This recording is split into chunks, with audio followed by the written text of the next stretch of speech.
Oh, papering the rocks also heats the bill.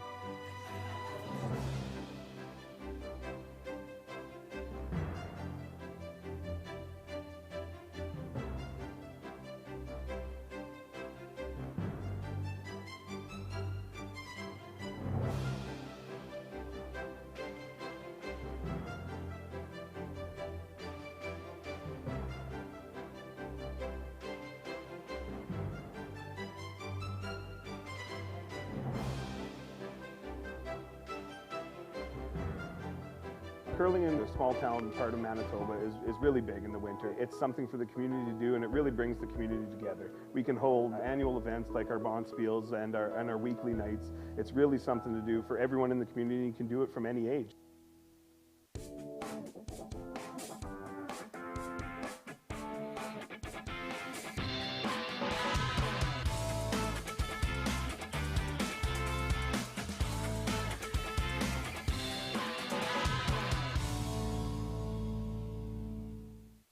You can win a pair of tickets for the 2023 Tim Hortons Brier in London or the 2023 BKT Tires and OK Tire Men's Worlds in Ottawa, plus $500. Or maybe equip your team with a set of 4 of Asham's new Ultra Force brushes. And at the same time, support the Manitoba Curling Hall of Fame and Museum and Curl Manitoba's Curling for Life Endowment Fund.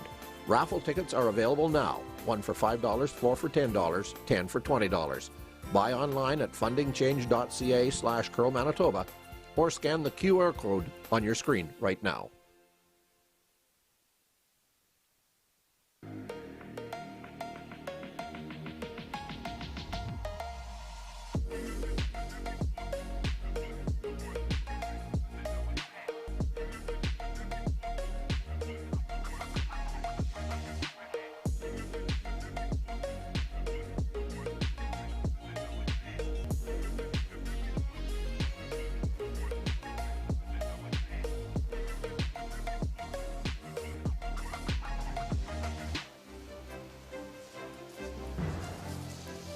Welcome to East St. Paul, just north of the city of Winnipeg, where we are hosting the best women curlers in the entire province of Manitoba. 12 of the best teams playing for the 2023 Scotties Tournament of Hearts, presented by Rocky Mountain Equipment, playing for the opportunity to wear Curl Manitoba's colors at the upcoming National Curling Championship. That flyover shot by the East St. Paul Air Force establishes the fact we are in this arena, and now we're inside where we have a game between Chelsea Carey, the twice Canadian Scotties champion, curling out of Alberta 2016-2019, once Manitoba Scotties champion, playing back in 2014. She's playing a skip with the same number of Scotties titles, Darcy Robertson, with Scotties victories 2003, 2009 as third for her sister Barb Spencer, and skip of the team with Barb at third as far back as 1986, working on trying to be the winner in this championship, about 30 years apart. Chelsea Carey comes into the game with an 0-2 record, Robertson with a 1-1 record. This pool is as one would expect, quite even.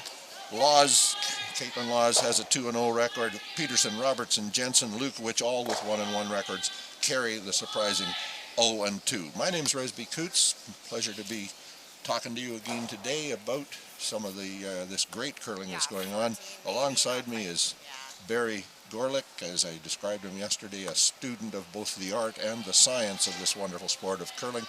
And Barry, first, just to go to the fact that we have 4 1-1 records, not surprising in a field that is so equal in so many ways. Probably the only surprised the team at 0-2 is Chelsea Carey. Nobody more surprised, and good morning everyone, nobody more surprised than Chelsea Carey and her teammates to be winless so far. But that makes this game, and every game's important in a bonspiel such as this, that makes this game extra important to the Carey team. They cannot afford a third loss in a round robin that involves only 5 games. So for them, they've got to run the table the rest of the way, especially because it's unlikely anyone other than the Laws team will break away from the field. There's going to be a log jam at 2 losses. 3 losses arithmetically makes it highly unlikely you're going to make it into the playoff weekend. So this is a big game. So and part of the surprise is the fact that the 2 losses come at the hands of 2 teams just barely out of juniors, which is not to suggest they're not highly talented teams, but they lack the level of experience. If she had lost to a Robertson, if she had lost to a Laws, you would not be, you wouldn't call that an upset, but you certainly would call both wins yesterday over Chelsea Carey upsets. That's right. And one thing about the Manitoba curling scene, there's no such thing as really flying under the radar, but junior teams, although known, are always thought to be in need of a year or 2 or 3 or more of top-level experience. These junior teams, the word parity really doesn't do adequate justice. These junior teams are wise, skilled, and mature beyond their years. And unfortunately for a long-time curler Chelsea Carey, she found out a little bit the hard way yesterday. Not that it would have taken her by surprise, but the level of shot making yesterday in both of her games by the opposition teams was very, very high. So Carey throws the red stones, Robertson the yellow.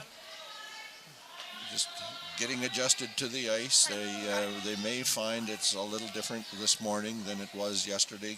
Greg Owasco, the head ice technician, continuing to tweak the ice in order to get to that perfect state.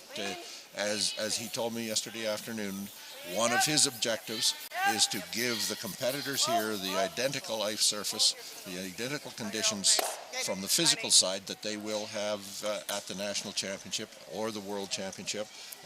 In effect, the same logic is being employed with the centerline no-tick rule. The teams mostly have not played it very much, but from the top on down, it will be played at the World Championship, it will be played at the Canadian Championship, so therefore it is played at the Manitoba Championship.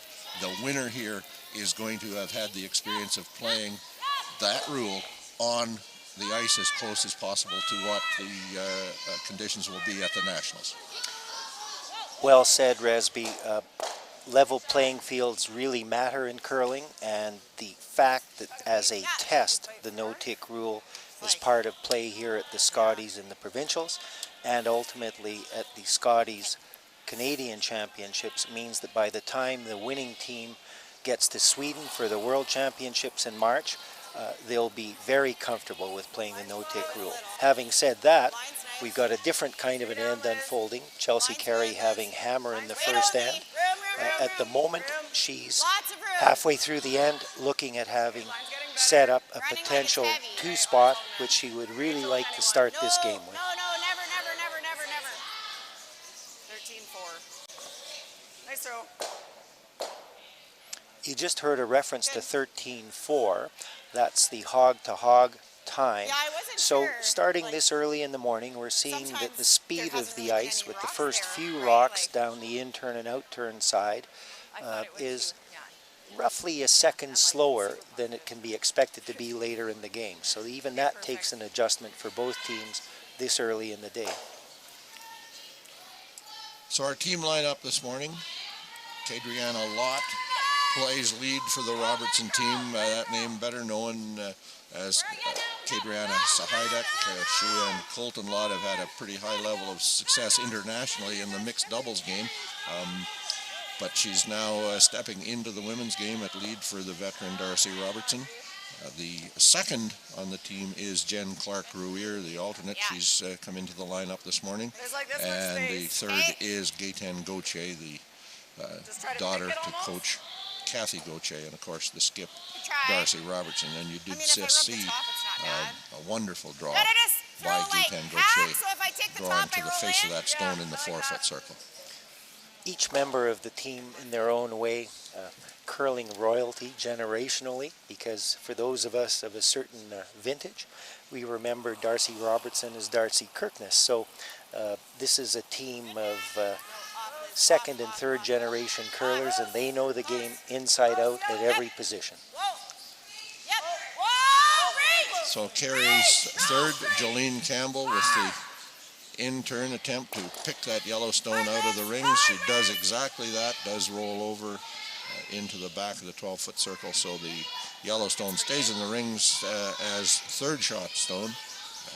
Two reds on the back of the 8-foot, well positioned for Robertson to remove one and sit in front of the other and reduce this end down to a 1 rather than the 2 possible that has been building. One thing we know for sure, this end will not be a blank at this point. 995 here. I think you think you need a 9, Darcy. Yeah, 9. Yeah. Okay. You can actually get the triple. And for those viewers who are perhaps a little newer to the game, a win in the first end without hammer for Darcy Robertson will be to hold Chelsea Carey to a single count.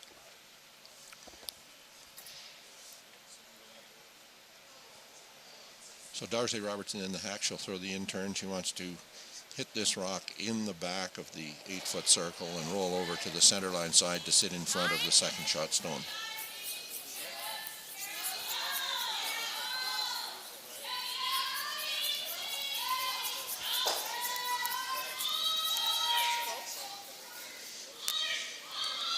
And makes just a dandy of a shot. She would have liked to have rolled another 4 inches or so, but a nice stone. Carey will try to come across the face of it and or looks at playing across the face of it, rolling into the back corner to still lie 2, but then she goes back to consider the draw, and she'll play the draw, try to get behind the 2 yellow guards. If she doesn't have her ice or her weight quite right, that yellow on the center line will be contacted, but that's not the objective.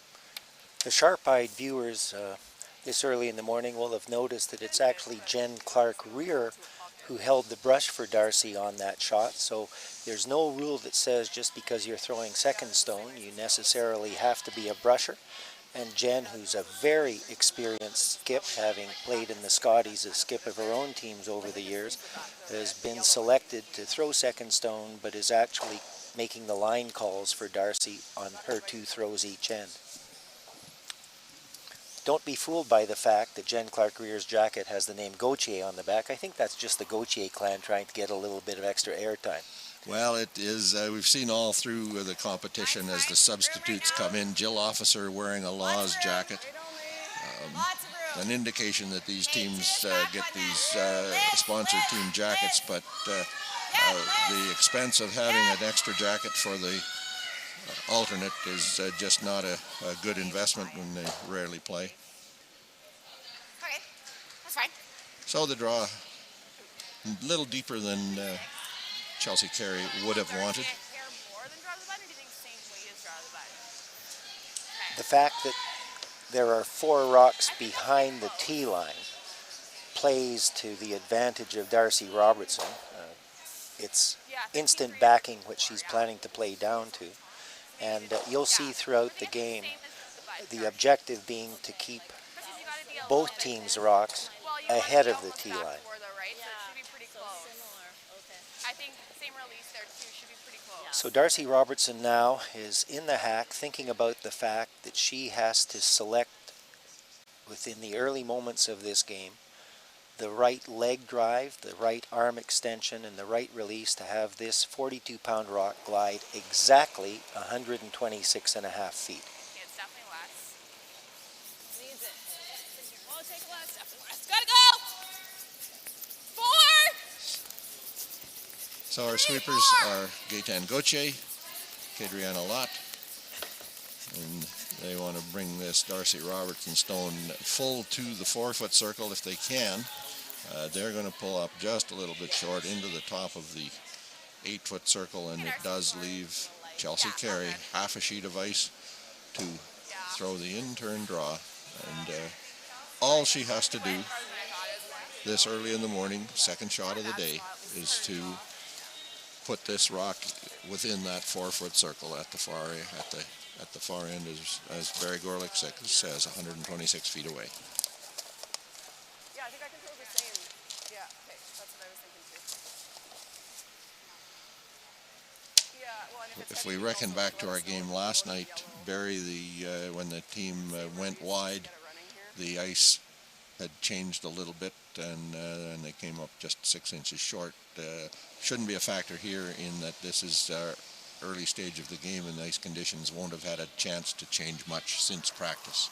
This is a fresh path. She's a whole rock and a half wider than Robertson's throw, and this pebble should be pristine, equating to the fact that it should glide beautifully, which in fact it's doing, and it's not coming down at all. Not curling yet to the yellow one. It will have virtually no backing. It is going to have to stop on its own, and it does exactly that, biting the back of the button. So Chelsea Carey takes advantage of the short rock, 3 feet short by Darcy Robertson, to allow Carey a draw for 2. And we will have our second end of this Carey Robertson matchup in just a moment. We hope you're enjoying this Manitoba Championship Sunrise Morning Draw, brought to you by Sunrise Credit Union. Building a brighter future together.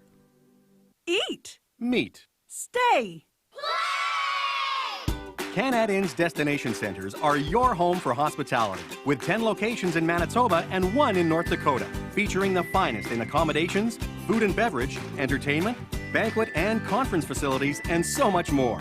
For the best service and best value, your only stop is Canad Inns. Call today at 1-888-33-CANAD or visit us right now at canadinns.com.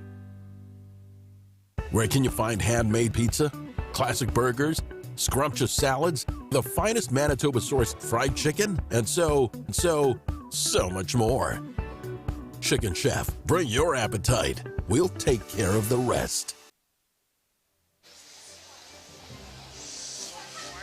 Well, we're back in the East St. Paul Arena. It is the second end of our match between Chelsea Carey and Darcy Robertson, both former Manitoba Scotties champions. And first break of the game, early in the game, goes to Chelsea Carey. Darcy Robertson playing her last shot draw, needed to be in the 4-foot, needed to draw to a red stone, a Carey stone in the back of the 4. Came up short, just into the top of the 8, and allowed Carey the opportunity for an open draw to the 4-foot circle. Carey put it on the tee line with no sweeping and no backing. It actually was a little more weight, would have slid right by. But that did result in the deuce for Chelsea Carey. Early advantage to the Carey team, but the Robertson, specifically herself, isn't going to be bothered by a 2 in the first end. 10 end games really represent 10 separate curling matches. Giving up a 2 in the first end, Darcy Robertson's already forgot about it if she gave it any thought at all. It's almost expected. A 1 is ideal, a 2 doesn't matter. She has hammer. Her objective now is to return the favor with a 2 of her own. So Carey puts her first rock in the 4-foot circle, just back of the tee line, back of the button. Robertson goes wide with a corner guard.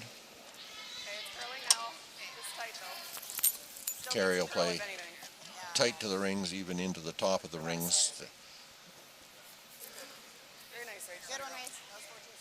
Just comes short of the rings, touches the center line, so again a reminder that rock cannot be moved off the center line.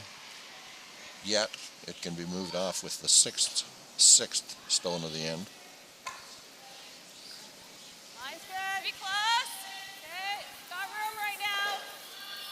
T-line, plus. Not curling yet. Needs the curl. Okay, well done. Needs the curl. Past it right now. We're past it. Not going yet. Really trying, but it's trying hard. Lot with her draw to that rock in the 4-foot circle, just a little bit heavy, didn't allow it to curl up. Stops, probably shot rock, and Chelsea Carey will draw right to the face of it. Put one on the center of the rings if she can, right over the pinhole. Yeah, I think you can throw a In the hack now is Carey's second Liz Fife. I mentioned curling families and curling royalty early. Liz, the daughter of the late great Vic Peters. Chelsea and Liz and Vic and Chelsea's dad Dan and their families grew up literally next door to each other, and so there's a close connection there. And Liz is one of the best seconds in the game. Age 35, has been around the game for a long, long time, knows it inside out, and will pick up on this ice right away. But for that shot, a little bit heavy, draws behind the two rocks on the back of the button into the back 8 area, giving Jen Clark-Ruier the opportunity to throw the draw to the front of those two rocks in the 4-foot. Strong sweep, you can see it starting to snap real hard to the center line. And does rub and roll over. Her weight was exceptional. Great weight, Jen. Really close. Just as she gets ready to throw, Liz did give me permission to give a shout out to her 2 daughters, Lucy and Annika, which of course is the most important part of Liz's life, and as well to her husband Kevin. She now has an important shot. This is one of the pivotal shots that comes along in every end. This has to be made to get Chelsea's team back into this end. She's looking to contact the yellow stone in the top of the 8-foot and rubs the guard, pushes that yellow across, got a acceptable result. Wanted really to hit yellow and roll to the center line. Even with that control plus weight, that rock made a big move toward the center line, and that despite the hard brushing inside to try to hold its line. So once again, Greg Owasco has presented these teams with ice that justifies the fact that the game is called curling.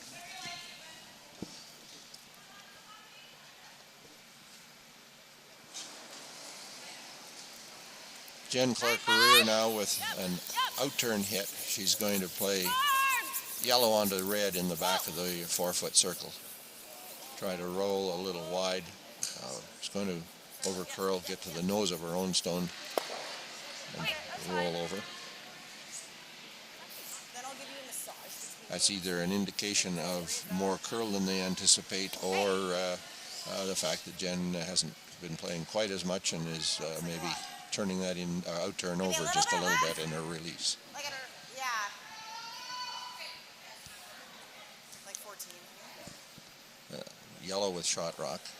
Jolene Campbell, a very experienced curler who skipped her own team in Saskatchewan for many years, played with Amber Holland. The only knock on Jolene is that she's a Saskatchewan Roughriders fan, Resby. Well, there's a school of thought that says that's an acceptable thing. That school would be located somewhere west of the Manitoba-Saskatchewan border, I take it? She does slide into the rings, rubs the yellows. It's a sit shot stone. But, aggregation of red rocks developing there. I think we'll see Robertson try to play a nose hit, get rid of a couple of reds. She can actually kill the 2 reds and sit on the center line.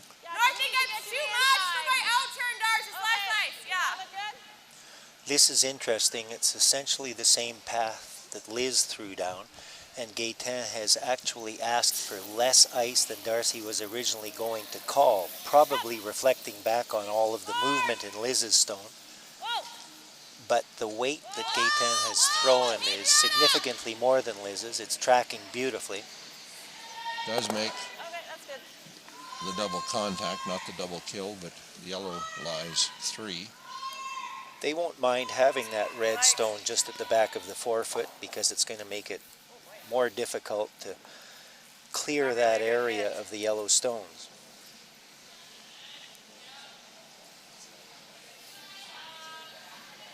The angle sufficiently interesting that Jolene Campbell takes the time to scamper down the ice. Scamper, maybe not the right word, but down the ice to have a look at the angles. I think probably looking at, is there a way to play the yellow one across onto the 2 yellows, or a way to play a skinny off the top yellow onto the 2 yellows. So needs to see the angle up close to know what's going on.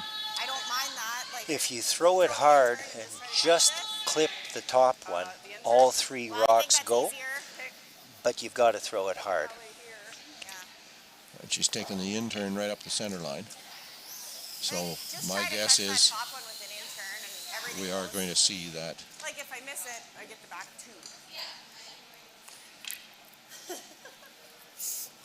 2. The big weight hit coming here, in-turn, right up the center line. Just pick the yellow rock that's in the top of the 4, glance off over to the other 2.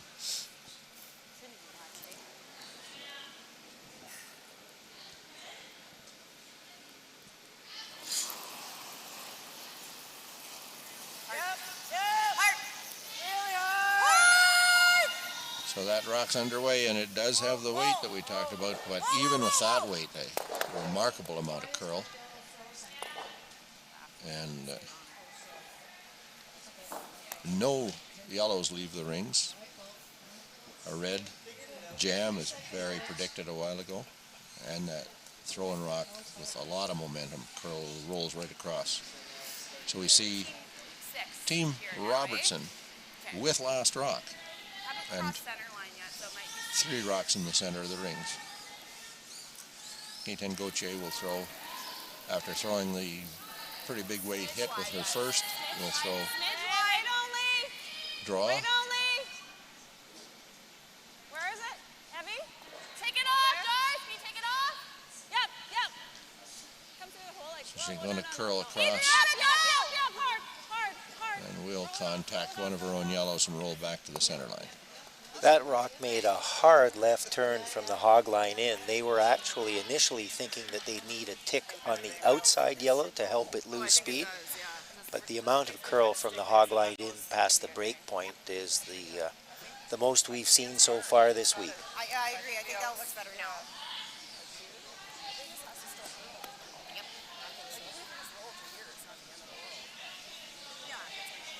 Line 4 in the second end for the Robertson team is a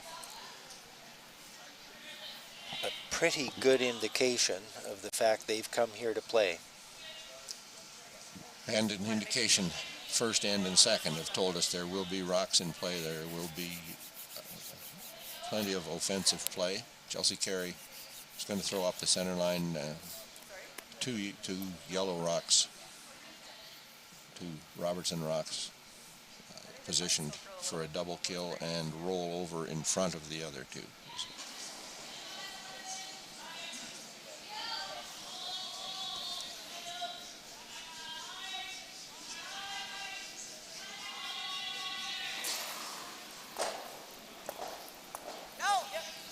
So she'll throw the out turn, trying to get just across the nose of the target stone. Roll. Makes all 4 yellows move. Red stone, the Carey stone does sit shot rock. She got a little bit unlucky in that her shot stone ended up moving past the red guard into a gap between the 2 guards out front, and it's actually accessible. And with a gap between the 2 yellow stones in the back of the rings, if she gets through the top port, almost impossible not to hit the red stone straight back through the back port. For curlers at this level, they're seeing a simple nose hit. For club curlers at our level, we're seeing those 2 guards, we're seeing the 2 yellow rocks behind the target rock, and we're seeing a whole bunch of confusion that would affect our ability to make the shot. Darcy is looking at a simple nose hit. It's interesting the memories that sitting here pop back, and I think back to a good friend from my university days, a guy by the name of Rick Fulton, who played lead for me for years, and as I would sit in the hack, he would say to me, the rocks that are there are nothing more than mental hazards. They are completely not on the path that we have to worry about. So Robertson's out-turn hit is underway. She's going to overcurl close to the top yellow guard, and in fact, in this instance, They were more than mental hazards. They were quite physical. She contacted both guards, but rolls read in to lie to, and very poorly positioned from the perspective of the Robertson team. Darcy threw that rock well. It moved more than they expected. They're going to have to make adjustments. I don't see him at the moment, but I can imagine there's a wide smile starting to form on head ice tech Greg Owasco's face, because he wants these teams to have a challenge, and I think he's presented one to them this morning on sheet B.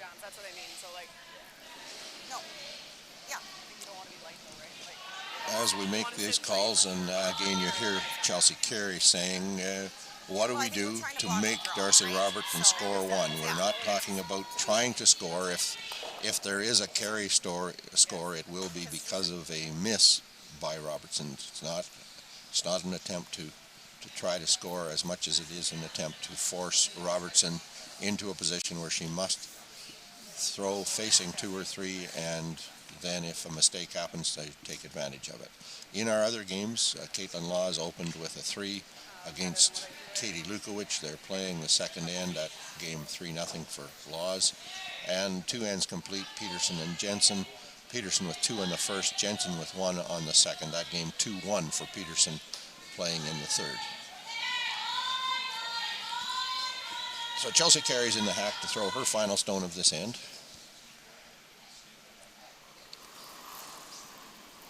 Her main objective, thinking that Darcy Robertson will make her last rock, is to give Darcy something else to look at, knowing that if they are able to hold the Robertson team to a single point, mission accomplished for the second end without hammer. She will throw the draw. So now they'll sweep it deep so as not to leave an easy hit. But in fact, there is, even coming into this shot, there was no real possibility of Robertson removing the 2 to score.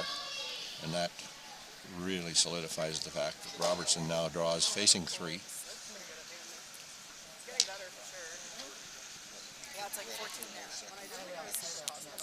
In the first end, you heard a hog-to-hog time of 13-4.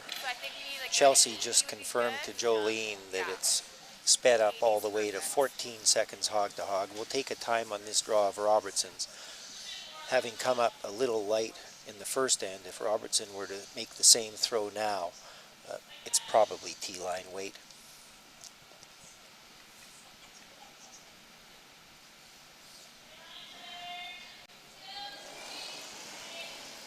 Kadriana Lott, Ketan Gauthier are the sweepers. Darcy Robertson's out-turn draw is underway.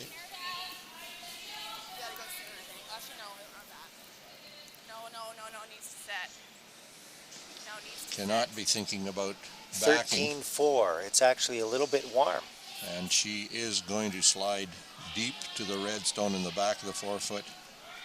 She's going to touch it, roll around it, and gives up the steal of 2. So Carey with 2 in the first, steals 2 in the second, when it looked so good for the Robertson team at one point lying 4. But the big turnaround and a 4-0 lead now for Chelsea Carey over Darcy Robertson after 2 ends at the East Arena. Today's sponsor, PharmaSave. Canada's community pharmacy is proud to support Canada's community game.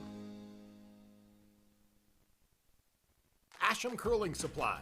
Superior fit, comfort, and performance. Asham curling shoes are the best we've ever used. Hi folks, I'm Arnold Asham, and our product is always satisfaction guaranteed or your money back. Asham Curling Supplies. That's your best delivery of the day.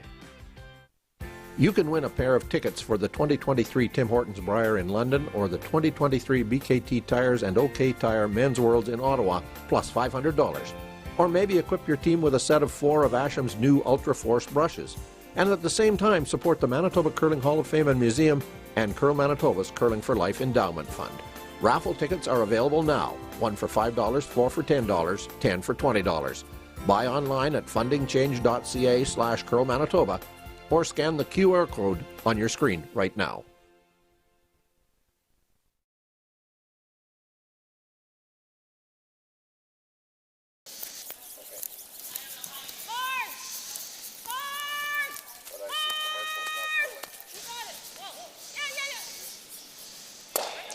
We're back inside the East St. Paul Arena. Not to get too technical in the detail, we had a little glitchy thing go on with our system, and a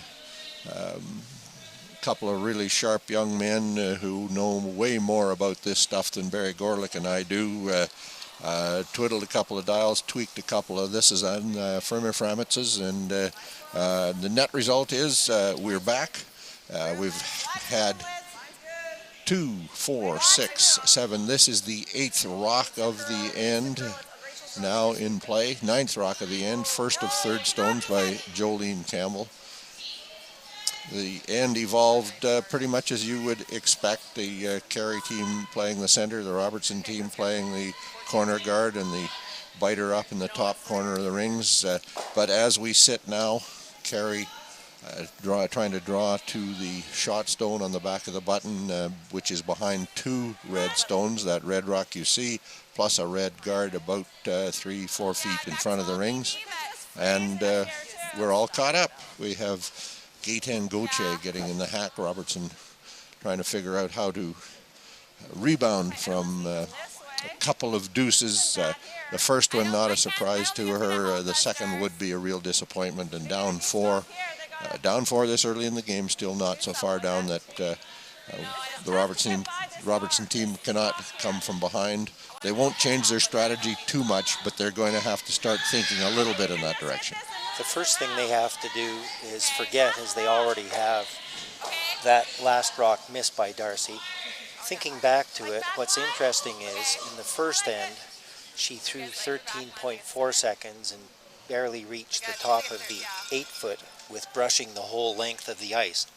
On that last shot of hers in the second end, she threw exactly the same hog-to-hog time, 13.4 seconds, and it slid an extra 9 feet without a brush even being laid to it. So that tells those folks at home watching this how quickly the speed of the ice can change and how important it is to stay right on top of those changes. That won't happen again. It's turning into a very lovely sheet of ice with respect to draw weight, and Darcy has a chance now to, if she chips away and gets a deuce here, she's right back in the game. I've spoken before and referred to you as a student of both the art and the science, and Darcy Robertson just showed us a little bit of that art aspect in that on a sheet of ice like this, you must start the sweeping before it curls. You have to know when it's going to curl, and you have to start the sweep before it curls. Once it starts to curl, sweeping is going to be too late. These rocks from the hog line in are making massive movement, and what does that mean in practical terms? We keep referring to the fact that the distance between the hack you're throwing from and the tee line is exactly 126 feet. Well, if you add in 6 or 6.5 or 7 feet of curl, which we're already seeing this morning, that travel distance of the rock is more like 133 feet. And that's where the brushers have to try to eliminate that final movement by getting on the rock early, holding it straight at least for a while, and then letting it finish once they know that they're clear of any guards out front. That's the art of the game. But interesting, isn't it? And one of those things that it's not easy to explain, because those of us who've curled forever don't really even understand why it is that you can sweep to make it run straight, but then you can sweep to make it curl more, and that's all in the technique. And these elite level curlers have just done such a wonderful job of figuring out those physics and perfecting that technique. If you think a black art is the text problems we had with a black screen earlier in this end, let me tell you, it pales by comparison to the science behind the idea of what's now called directional brushing. It's a relatively new aspect of the game. What it means is simply this: as you listen to the telecast this morning, you'll hear the skip yell curl. That means that the brusher on the high side of the rock is trying to direct the rock in the direction of its curl pattern or curl path. If you hear line, that means the brusher on the inside of the rock is going to try to hold it straight on its line and reduce the amount it ultimately curls. That has to do with the new style brushes that are being used too, but what it really has to do with, and what you'll enjoy seeing, is the amount of pressure and the speed with which the front end brushers in particular move the brush across the path of the rock, and you'll see these athletes on their tiptoes when they're really leaning on it. Do not try that on a hockey rink. You will fall down for sure. And then to add to the confusion, we have a situation as we had last night in our game where we had the skip bellowing top of her lungs to curl, and the third bellowing top of her lungs to straight, and the two sweepers, to their credit, never let up. We're just not sure which they were listening to the instruction of. And shout out to our friend CAREY Burtnick. His daughter, who was the third bellowing, was born and provided with a congenital, perhaps, great set of lungs, because it got awfully loud in here. And the front end brushers ordinarily listen to the person behind the tee line, but I'm not sure what they were listening to. All they knew was they were brushing as hard as they could. So Chelsea Carey in the hack to throw her first stone. The Gaëtan Gauthier draw around the rock in the 8-foot circle, over curled, tapped that red rock right to full 4-foot position on the center line, shot stone, and Carey playing the guard. To get just past the McMahon and Yates advertising imprint in the ice, the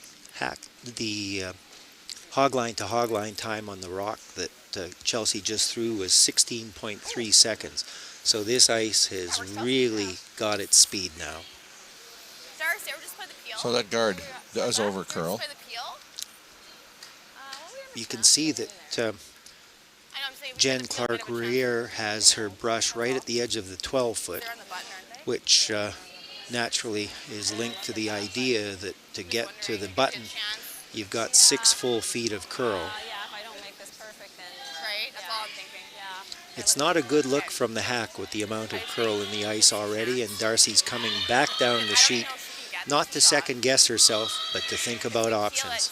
I think her front end has convinced her that clearing the center guards is probably the right shot. And then that way, at least we've got options on both sides. We should have a tap, or we should have a pick. I don't think she can guard both.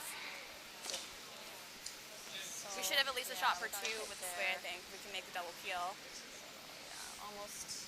Okay, That conversation you hear is between the front enders, the sweepers, not between Robertson and Rouier. quite frozen, right? Okay. Yeah, I think it gives you a shot at either side. Yeah, I know. It's hard too because you're going further out. I like this. Okay. We've said a few times through these live stream broadcasts that our best color commentators are the 4 athletes on the ice, and those conversations do hold up as very insightful. It's interesting, the front end, wittingly or unwittingly, are actually trying to help their skip select a more makeable shot this early in the game.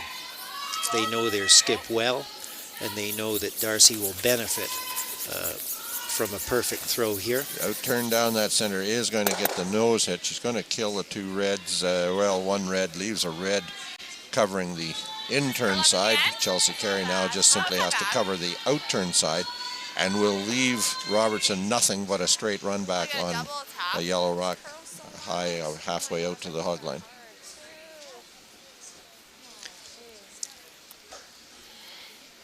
The word surprise isn't appropriate, but Darcy Robertson coming down to speak to Jen Clark-Rouier made the comment, it curled so much. It's disappointing them a little bit.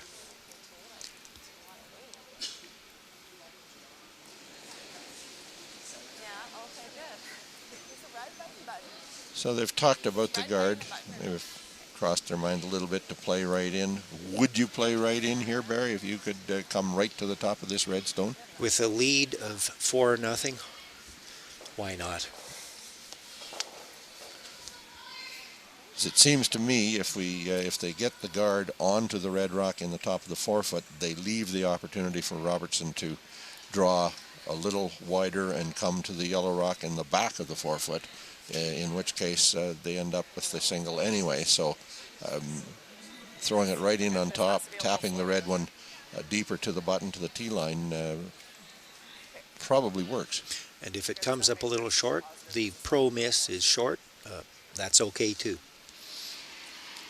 So we'll see. It's Chelsea Carey in the hack, her final stone of the third end. Carey laying 1.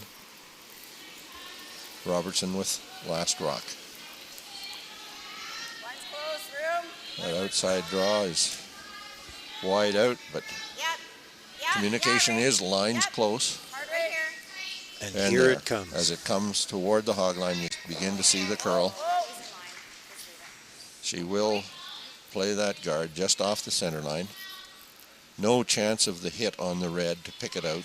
And so she has said to Darcy Robertson, if you're content to play one, you're going to have to play to that back rock through a relatively challenging port.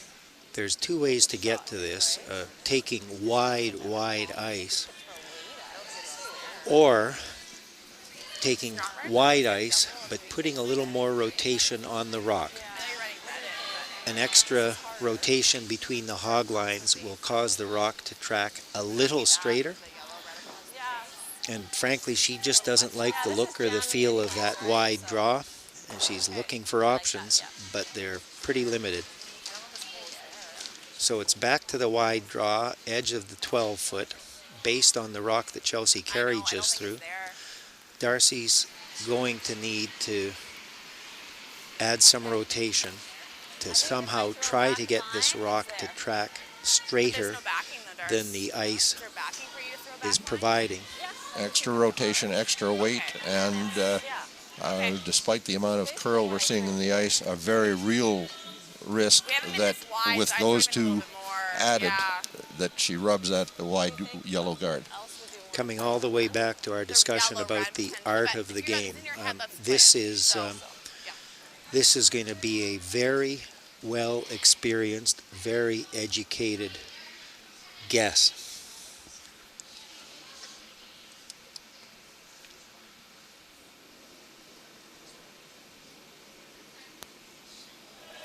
So the Robertson stone is underway. It is the out turn. It is the draw that has to get to the hog line and begin to snap. It's got to be relatively close to the yellow guard in order not to curl right over and get to the red in the top of the 4-foot. Little underthrown. It's going to come up short of the rings, but would have been on track to touch the red rock in the top of the 4-foot. So once again, a steal of 1 for the Chelsea Carey team. And after 3 completed ends, Carey goes ahead of Robertson by a score of 5-zip. We'll be back with end number 4 momentarily. We hope you're enjoying this Manitoba Championship Curling, brought to you by Seagram's 83, Manitoba's favorite Canadian whiskey.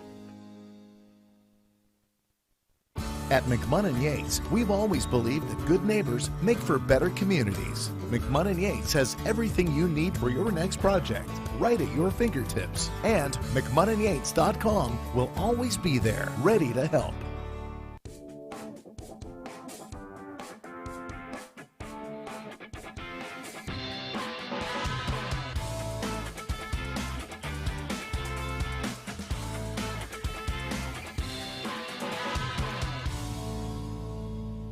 When life gets busy, getting everything done can be tough. With PharmaSafe's mobile prescription service, order your prescriptions right from your phone so they're ready when you are. Download the PharmaSafe app today. Live well with PharmaSafe. Back inside the East St. Paul Arena, where Chelsea Carey has jumped out to a 5-0 lead, a score of 2, a steal of 2, a steal of 1 after 3 ends. Carey rebounding very nicely from a disappointing day yesterday where she lost her opening 2 games. Looking across the 3 sheets of ice, if one had been sitting in the club lounge with a friendly wager with friends, saying pick the 3 winners today, the 3 teams that probably would have been picked most of the time have jumped out to significant leads. Beth Peterson has scored a couple of deuces in 3 ends, leads Emma Jensen by a score of 4-1. Over here on sheet A, Caitlin Laws has scored a 3 and a 2. She leads Katie Lukowicz by a score of 5-1.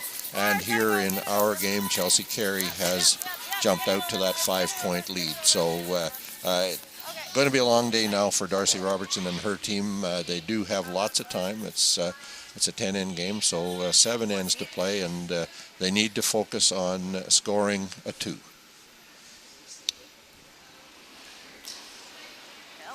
One step at a time in the 4th end, with hammer in the even ends. Darcy actually has 4 hammers to Chelsea's 3, so if they can go deuce, deuce, deuce, that will get them to the point where they're completely back in the game for the 10th end, and that's their objective now. Scoring a 3 is going to be difficult because Chelsea Carey's strategy, as soon as she's able to throw up weight shots at rocks placed as guards, or most certainly as rocks as she's facing now already in the rings, will be to clear the house, play it as open as possible, and again limit Darcy Robertson to a single point at most. Adriana Lott, her second stone of this 4th end. Darcy Robertson wants this rock tight to the rings if she can get it, but will be content with a pair of guards lined up over there on the outside, cannot yet be removed. Yeah, so this is like 15,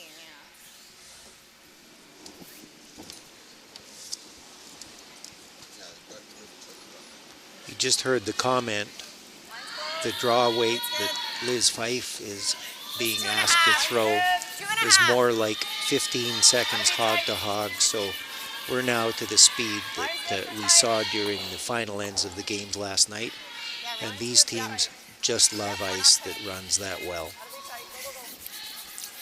Liz Fife with her first delivery here of the 4th. Curls up to the center line, just across center. Robertson faces a couple of rocks now in the center line area. Needs to think, do we get rid of a red? Do we go behind our 2 corner guards? tick that over, out of the way. I mean, the double's always there for later, that's all. Back line. Okay. This is the constant debate. There's no right and wrong answer. Jen Clark-Rear, as a former skip, is wondering about putting a draw behind the 2 guards. Those corner guards were put there for a purpose. At some point, you've got to try to use them, and the only question is when. Jen favored drawing behind them now to at least solidify the idea of a second point behind cover. Darcy, though, isn't comfortable with the clutter in the middle of the rings, so she's asking Jen to hit one of the red rocks. Well, I think Jen's logic would be we've got to be over there well enough that if they try to follow it, they can't. But I think Darcy's logic is they won't even try. They'll just simply throw another one here into this cluster. Exactly. So Jen wasn't totally committed to that shot, and the net result is that there now are 3 rocks in the 8-foot circle.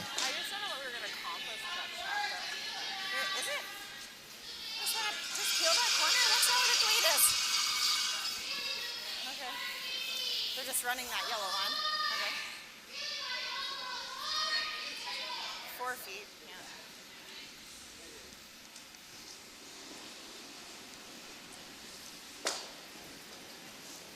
Line's closed. Weight's close. Weight's close. Line's good. Line's good. Yep.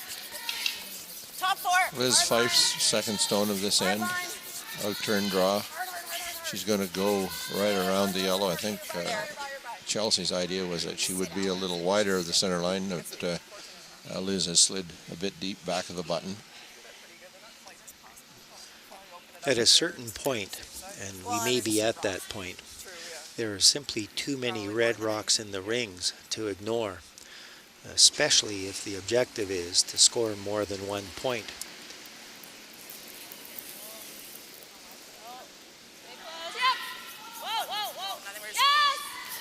Jan Clark-Royer again now playing the hit and wants to be on a nose hit. She makes contact with a couple of reds, moves one out of the rings, one back into the back of the 8-foot circle, but red continues to lie at least 2, probably 3. You heard Chelsea say it's close.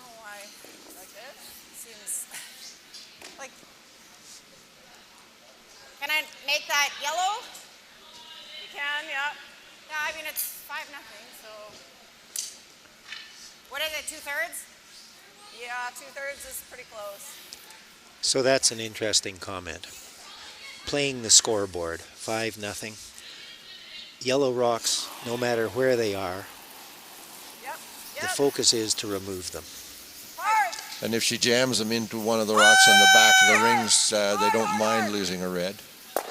She will, in fact, clear most of the front. However, there is a red guard still on the center line out. There you go. It's on the right line, and Robertson team now in a position where they can begin to try to build something.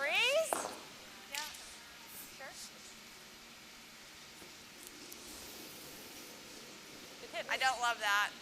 No, that's no good. In the same way as we saw in the second end, those 2 red rocks behind the tee line, even though they don't belong to Robertson, are her friends. They can act as backing, as a little bit of a wall to catch any of the yellow rocks that get moved around or that come down a little bit heavy.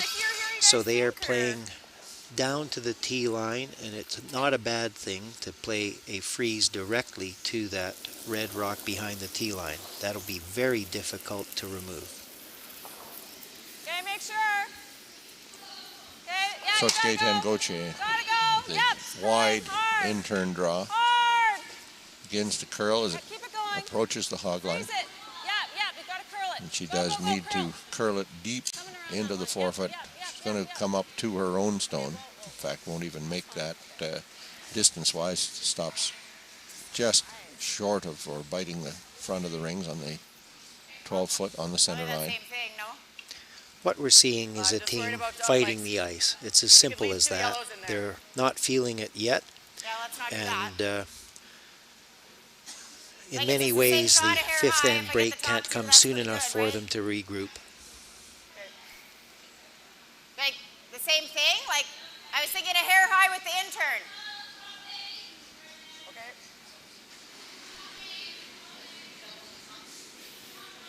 I just threw that tight, right? Just, yeah. So we'll see an in-turn hit, attempt to run the red onto the yellow, see what happens with the rock in the top of the 4-foot circle. All depends on the angle of contact with the first stone.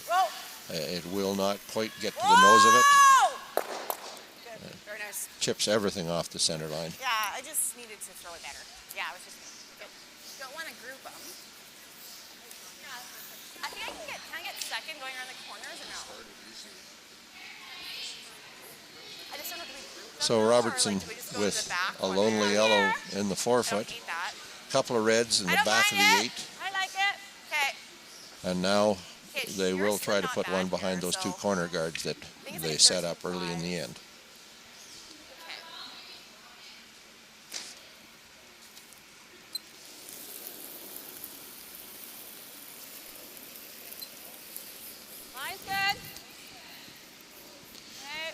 Final 3rd stone of the end, Gaëtan Gauthier.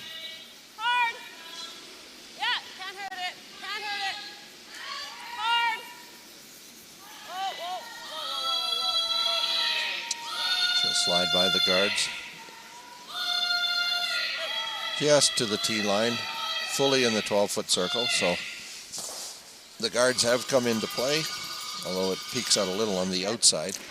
Now the question is, how do the 2 red rocks disappear to let Robertson build that 2-point end that she's been trying to create. It might come in. I don't know. It's one of those things. Like this year was hard because I was curling on a lot of. Because we could have socked 2 under there potentially in it. Actually, it's not bad in that spot, eh? Yeah. This is a little much though. I felt like that was like a truer throw. I did. Like it hooks, but not like. There was a couple of spots, but not tons. Just want to feel this out of here. So the question for you, Barry, is the call to pick it, to try to play the double kill on the 2 yellows, or to curl over a wee bit and push it back through between the 2 reds? I think she's looking for the gap with the ice that she's got to push it straight back. So that same weight.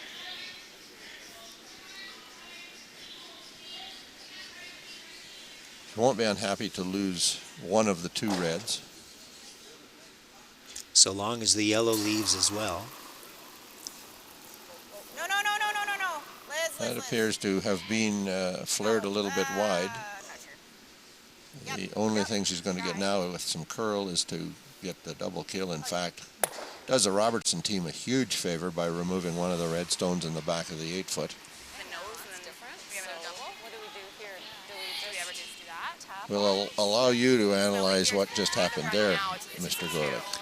Well, before she came down to throw, it was off camera, but Chelsea was actually at the back bumper in the scoring end, down in the crouch position, stretching out her hip and knee.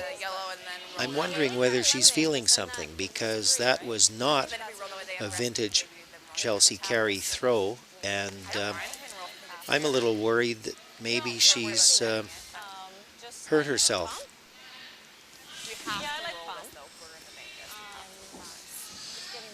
Well, we'll see as the game unfolds. Certainly, it had neither the weight that was intended, nor the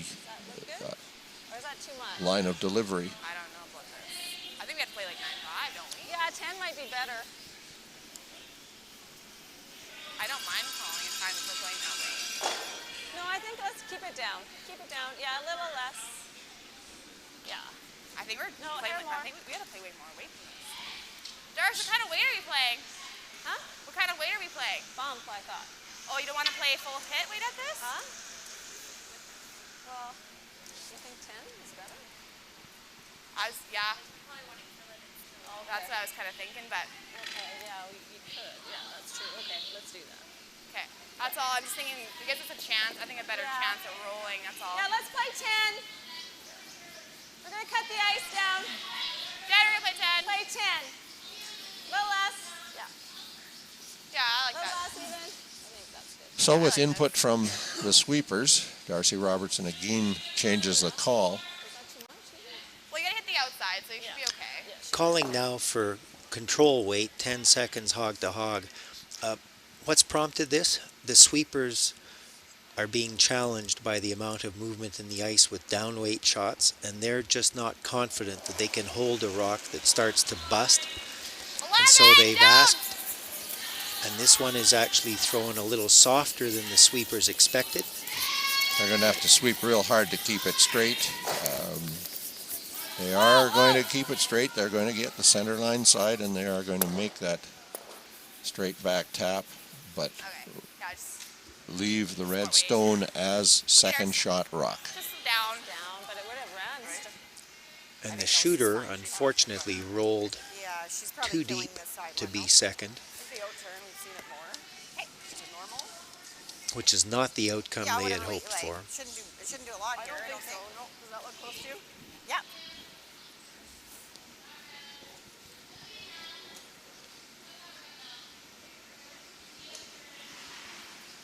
Chelsea's throwing her out turn again, although off the center line. So let's take a look at this delivery. You can see that she has the brush just off the rock, so that tells us that she's going to be throwing another upweight shot. We're standing right behind the sheet, so we'll take a really good look at the way in which she releases this stone.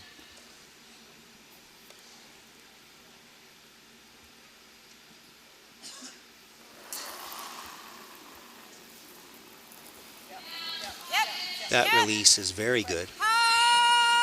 And the out-turn hit is underway. She is going to over-curl, however. She'll make contact, but will roll out of play and leaves Robertson with a shot for 3 to get back into this game.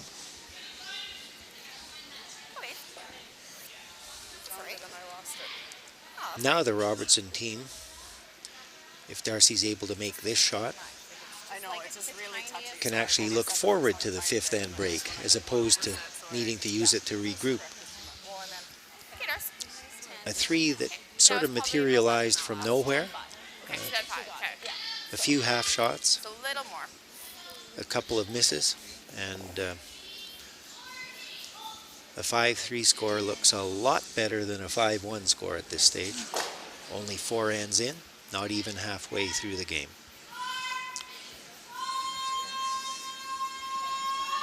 Critical here to be sure we've got enough weight not to overcurl. We want to absolutely make contact, nose contact, or a little bit of roll to stay for 3. But as it comes to the hog line, it begins to curl across. They will cross the face of it. They will make the contact and remove it, but they will roll out of play.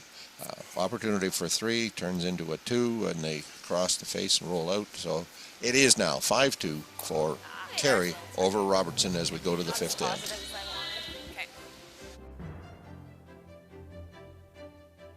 Thank you for joining us for this Manitoba Championship draw, brought to you by Seagram's VO. Masterfully blended, distinctly Canadian. At Viterra, we believe in the power of connection.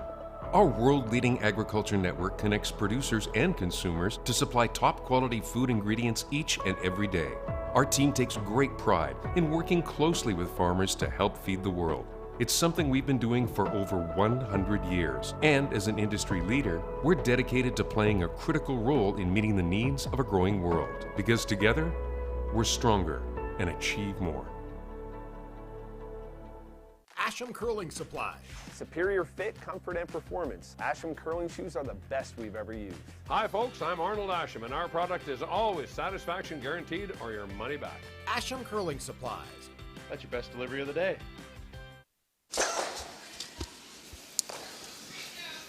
Back in the East St. Paul Arena, it is the Thursday morning draw, the 2023 Curl Manitoba Scotties Tournament of Hearts presented by Rocky Mountain Equipment. 4 games on the ice. Beth Peterson leads Emma Jensen by a score of 5-1. Chelsea Carey leads Darcy Robertson by a score of 5-2. Caitlin Laws leads Katie Lukowicz by a score of 5-2. All of those scores in the 5th end. Robertson, opportunity to score 3, hits and rolls out with her final stone on the 4th end. Scores a 2, however. Needed a 2 starting that end and came away with it. Missed the opportunity for that extra point. Throws the center line guard. And it does come to pass that the center line guard on the center line is tapped by the CAREY team. And is that the first example we've seen of a center line guard being put back? It's taken 5 games, but this is the first example, yes? Just get it running a tiny bit. We can get So they're taking a bit of an official's timeout here, not a team timeout, because they want to clarify what their opportunities were or what their obligation was. I think there's the question in Darcy's mind, can I actually leave both of those center guards, which would be to her advantage at this time. 2 guards, way more use than 1. I think Darcy may have said, I thought I had to put it back. And to her credit, I think it was Chelsea that said, you didn't have to do that. The non-offending team has the option of leaving the rocks where they came to rest or replacing the stone, putting it back. So we see Darcy and mainly Darcy, Chelsea standing back because Chelsea really isn't involved in the decision. She's the team that offended, and offended is a bit of a harsh term in this situation. It's simply that the rock overcurled, tapped the guard off the center line, and they've now clarified that under the rule they do not have to put the rock back or where it was. They have the choice of doing exactly what they're doing, leaving a pair of guards in place, and I think if we had a replay, we'd see that this has come up tremendously to the advantage of the Robertson team. Is in my mind, there was probably some separation between the two.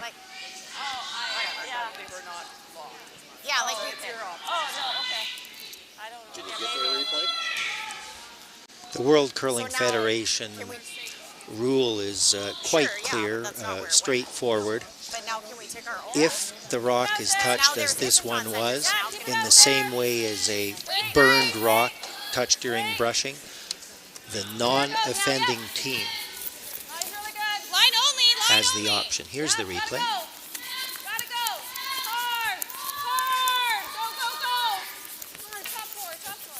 So that red rock does come to the center line. It taps the yellow. So can we move these now, though? Because the yellow one's not on center, right? So now we can just split these. That's true. Yeah, I like that.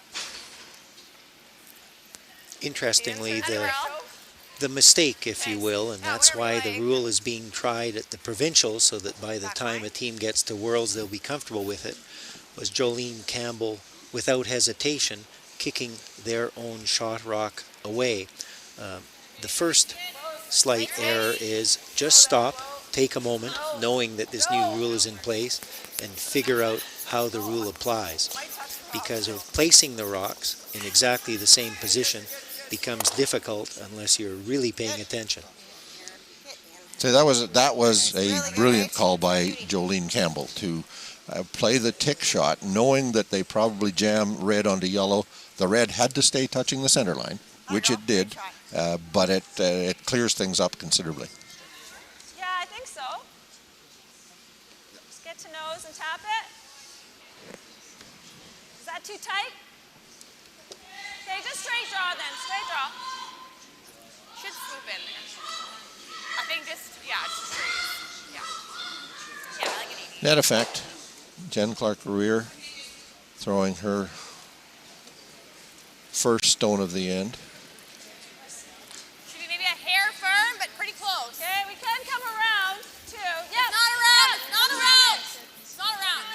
Not around. Okay. Tracking wide yet. They need it to swoop from about here, and it needs to make the sharp curl.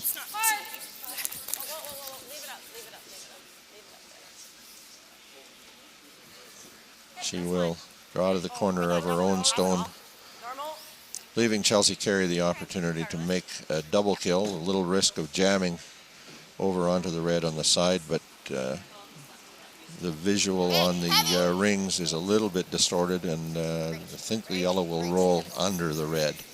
Doesn't look like it will in the picture. But she's going to hit it wide and leave one yellow. Okay, fine. Yeah, it was Needed to get to the nose of that and just simply didn't curl up. A little more weight perhaps than expected. Set it back a little bit on her release, and even though this is swingy ice, with that weight, the rock tracked fairly straight. Jen Clark-Rear now, with her first practice shot, will know to provide a little more weight on this draw. They're trying to get right into the top of the forefoot. And snap curl begins at the hug line. It is going to get past that red guard just barely. We'll slide deep into the forefoot. Look at that rock move. This is fun. You like the guards at all? Fun for us watching, that is. It's probably already causing a little bit of a headache to the brushers and to the skips, because this is as much movement as they've seen probably this year.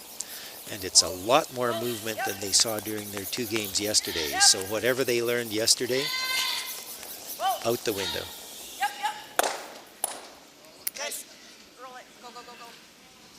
So Carey clears the guard, hoping to run it through and jam on the rock in the back of the forefoot circle, but not quite enough curl. Very close, but picks that rock off the top of the rings, rolls out of play.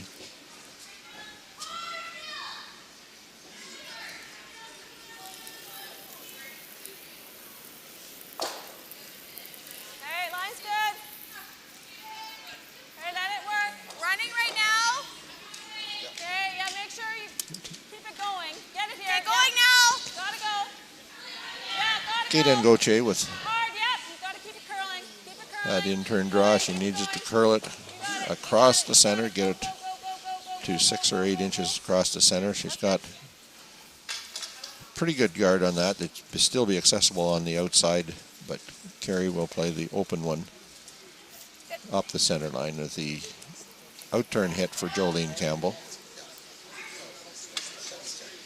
Big weight hit, curling to make it.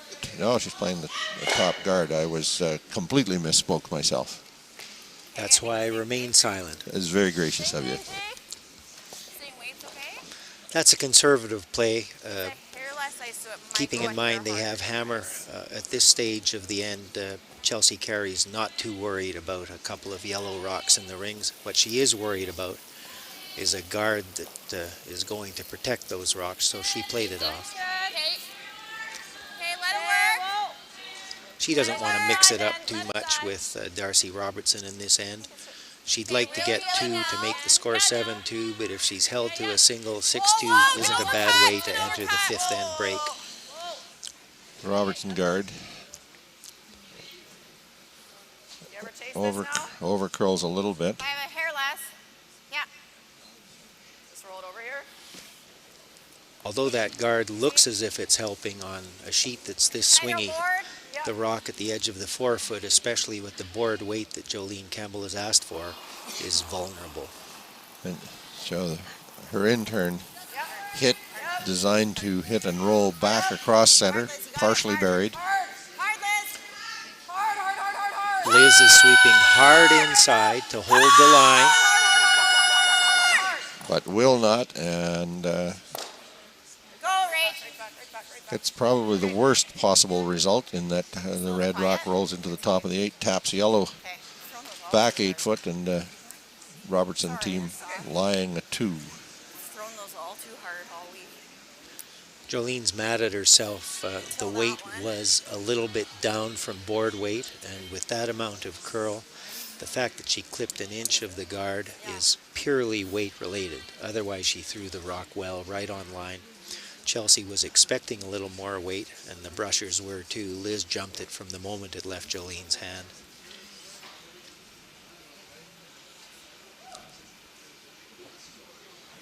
So Robertson now, for the 3rd time, will throw that guard, trying to curl across the center line.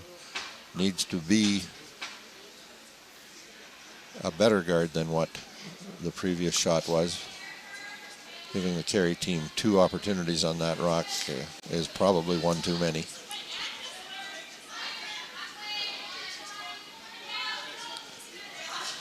Once again, big curls, it comes to the hog line, crosses the center line, and will come to rest. Very nicely positioned, covering the shot stone in the back edge of the forefoot. Carey, however, has seen this shot before. She'll go between those 2 yellow guards, try to get to that rock in the forefoot. A little bit of an inside roll to the toward the button, but more behind the guard. And Robertson will have a very difficult challenge. We mentioned earlier how on wonderful ice like this, no rock behind a single guard is safe. This is another example of it. Chelsea's going to throw her out turn, confident that there will be enough movement to get right to the face of the yellow stone that is on the tee line, her target rock. So Carey with her out turn, if she can navigate the port, she needs to be as much as 8 inches outside that center line guard. If she can make this shot, a 3 is in play again. Liz is trying to bend it, really leaning on it. And does get just a little lean inside, not what you'd call a roll, but it is now fully buried. And this is a critical situation. The Robertson team must have a rock in play, or we'll see the Carey team go around the outside to that yellow in the back of the 8 foot for a 3. Or a 4. Well, yes, because I had missed that red stone biting the corner over by the Scotties sign.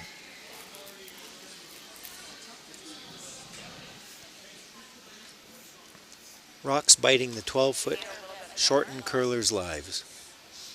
They're easy to forget about, and they count just the same as if they were touching the button. I kind of like it. It will curl in there, even if, So Darcy knows she can curl to the face of this red stone. If she can curl to the face of the stone, she's probably not thinking about scoring as much as cutting the end down. But if she can get to the face of the red, she may cut it down to a single point. I think it's there. This is damage control now. We've tended to see some soft draws here, and if this one is a tall soft, I think we can see it touch that yellow guard.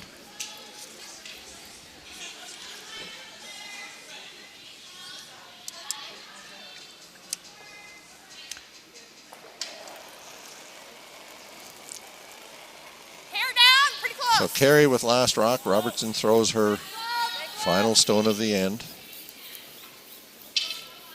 Stays quite wide, no risk of crashing on the center guard.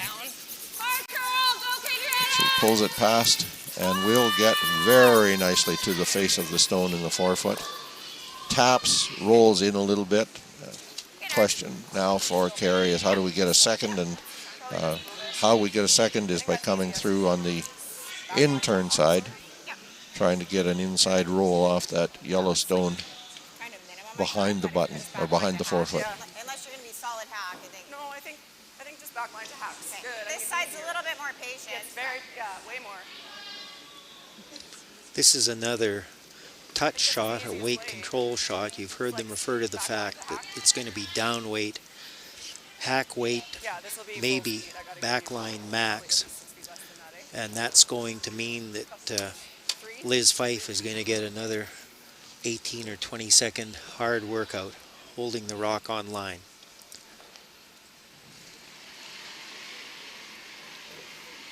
Final stone of the fifth end. Carey with a chance to score a two, grab back the two that Robertson scored on the fourth. There goes Liz. The in-turn shot is underway. They've got to sweep it hard to get it past the top guard. Not going to work out, and so it has been a successful final shot for Darcy Robertson, cutting the end down to one.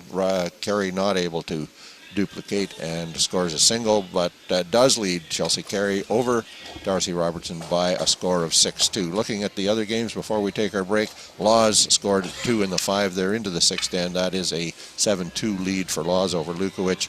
Still in the fifth end, Peterson over Jensen, 5-1. We'll take our fifth end break. We'll be back with end number 6 in a few moments.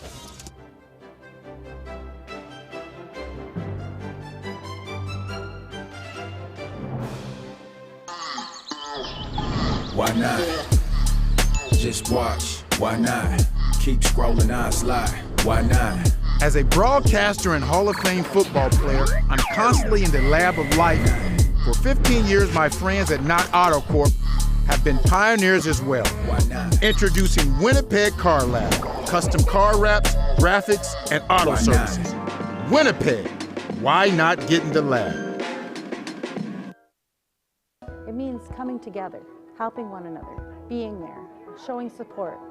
That's community. Getting together with your chums you want to curl with. It's important to volunteer, help out as much as we can. I love curling. I love curling.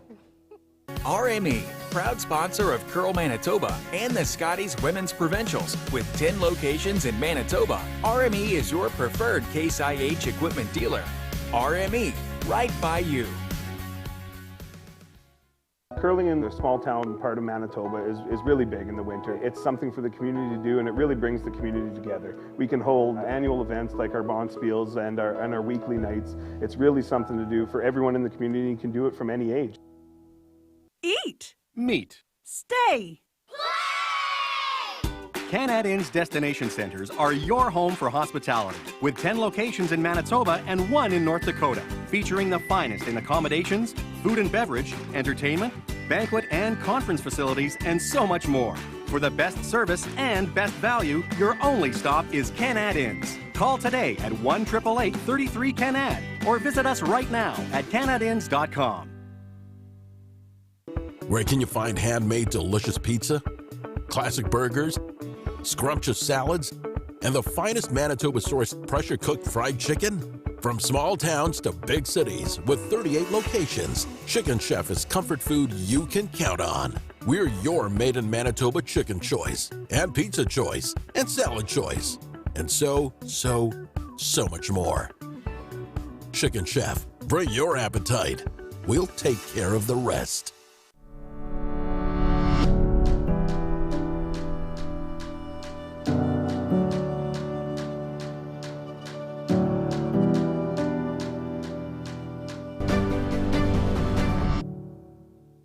Asham Curling Supply. Superior fit, comfort, and performance. Asham curling shoes are the best we've ever used. Hi folks, I'm Arnold Asham, and our product is always satisfaction guaranteed or your money back. Asham Curling Supplies. That's your best delivery of the day. When life gets busy, getting everything done can be tough. With PharmaSafe's mobile prescription service, order your prescriptions right from your phone so they're ready when you are. Download the PharmaSafe app today. Live well with PharmaSafe. At McMunn & Yates, we've always believed that good neighbors make for better communities. McMunn & Yates has everything you need for your next project, right at your fingertips. And McMunnandYates.com will always be there, ready to help.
We're back in East St. Paul. Nice sunny morning day shot overhead, East St. Paul Arena.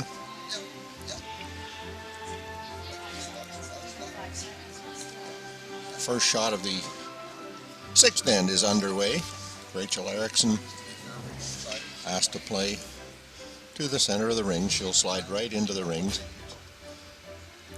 Chelsea Carey unable to take advantage of the opportunity to score a pair on the sixth. A successful end for the Robertson team. After three, we said Robertson needs to score two, give up one each time with hammers. If that happens, it ends up in a tie situation. So that's how you claw back from being down five. The first two ends have worked out that way. Robertson with a 2, could have had a 3, rolled out. Carey with a 1, could have had a 2. Her draw over curled a little bit, needed to get to that rock in the back of the 8-foot to roll into the 4 for the deuce. So Erickson with her first rock into the top of the 4-foot. Carey, or Robertson, predictably the lot draw to the wide corner guard position.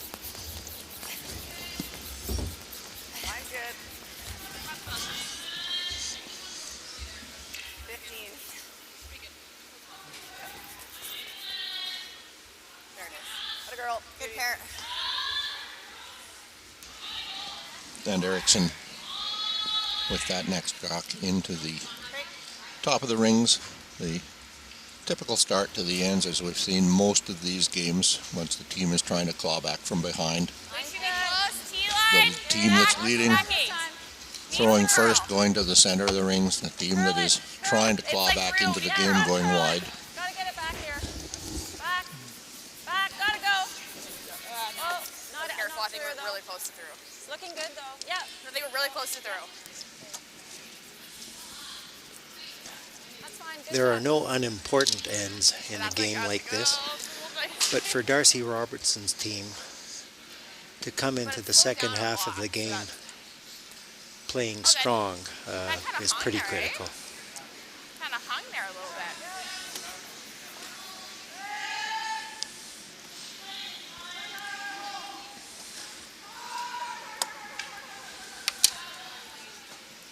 Liz Fife just past that corner guard to remove the rock from the back of the rings. It does stay in play, provides a bit of backing, a bit of protection from behind for a Liz Clark-Ruier draw. If she can get to the tee line biting the 8-foot, that red rock comes into play on any attempt to remove it. Line's nice. Close. Hey, let it work. T-line. Okay, keep. Yeah, you can go. Line's good. Line's good. Yep. Keep going. All right, guys. Go, go, go. Really dying. Okay. That really died. Oh, it's not. Yep. Short of the rings, and now Carey delighted with the opportunity to play a Liz Fife hit to remove both guards. Yep. Yep. Got it, girl.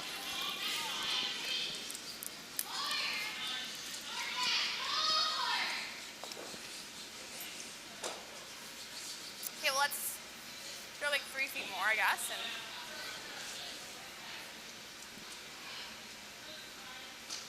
That comment is interesting. Curling 3 feet more means that we're close to 7.5 feet of curl based on the placement of the broom by Darcy. Looking to have Jen Clark-Ruier's second stone come to rest right in behind the now very lonely yellow guard at the corner of the rings. She does get to the tee line, just touching the 8-foot circle. It is fully buried. They'll rip the guard.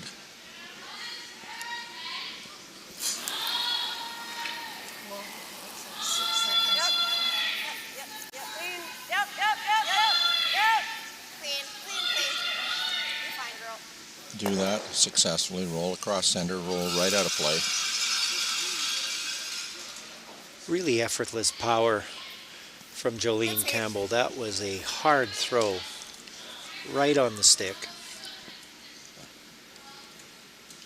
Massive leg drive. Perfect balance. I get a bit emotional looking at her delivery compared to, say, mine or mine. K10 Gauthier now. Robertson feeling the need to remove the rocks from the center of the rings. not in this pool. She will curl pretty much to the nose of it and run it straight back. Now a yellow in front of a red. So the yellow in the top of the rings protected from behind for the moment. Yeah, I would think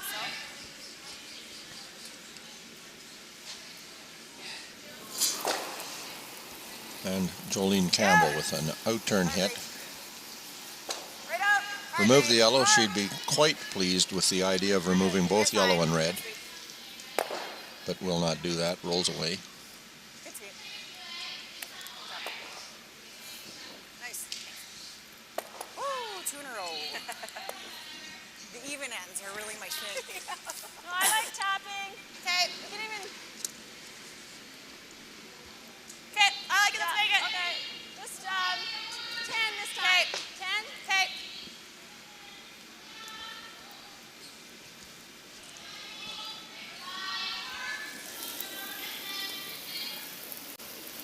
Yep. Yep. Hard. Hard. idea here is to promote yellow onto red. They do make that shot.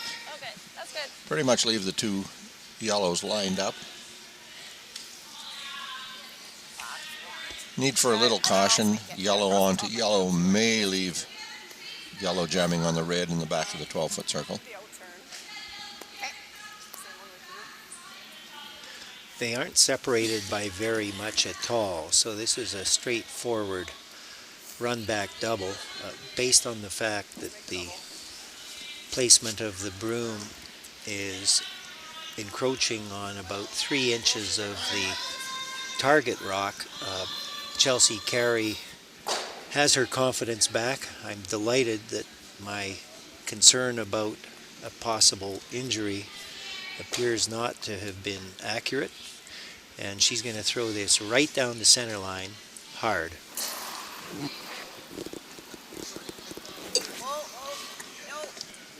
With an out turn, and she's just going to pick it off the front, roll away. Right out of play. So the call now for Robertson will be to play that 7 or so feet of swing to try to draw to the back red one. Or at least to the tee line, even with the yellow rock. That red rock behind the tee line continues to be Robertson's friend, given the fact that her guards are long gone.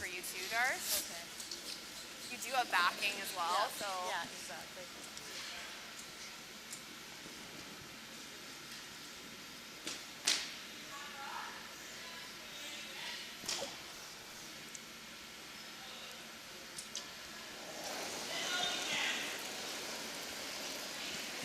Maybe a hair. Not bad. Nice. Line's good. Keep going. T-line. Okay, we're okay right now. I gotta go at the end, but we're pretty good. I think we're tapping right now. Tapping a little. So she is, as you hear, throwing it deep. Gotta set. Gotta set. Tapping the red. Just barely. Not quite frozen. Yeah. Going normal? Yeah, like normal.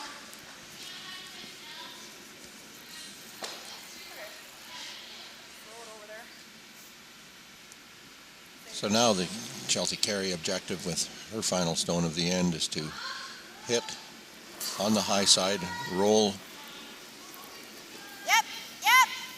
to the right to sit in the 8-foot circle in front of those two rocks or in the back of the rings.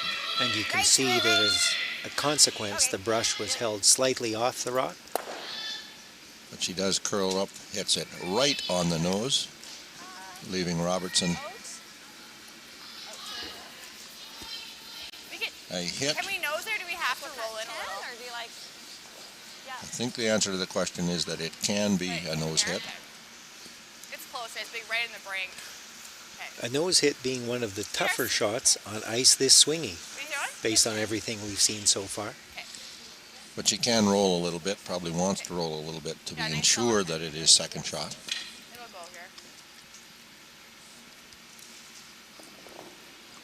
So Robertson in the hack for her final stone on the 6th end. Over beside us, the Jensen team scored a single on the 6th end, and they trail Beth Peterson 5-2. Caitlin Laws has stolen one on the 6th end. They lead Katie Lukowicz 8-2. Final shot of the end underway. This one has to curl pretty much to the nose of the target stone. A little bit of a roll over to be sure that it is second shot. Oh, no question. It was never going to be a problem with a nose hit, and it is a 2 for the Robertson team. They have outscored Chelsea Carey by a score of 4-1 over the past 3 ends, and we will be back with the 7th end of our feature game from the Scotties Tournament of Hearts in just a moment. 13 minutes, we gotta go. Today's sponsor, PharmaSafe. Canada's community pharmacy is proud to support Canada's community game. At McMunn & Yates, we've always believed that good neighbors make for better communities. McMunn & Yates has everything you need for your next project, right at your fingertips. And McMunnandYates.com will always be there, ready to help.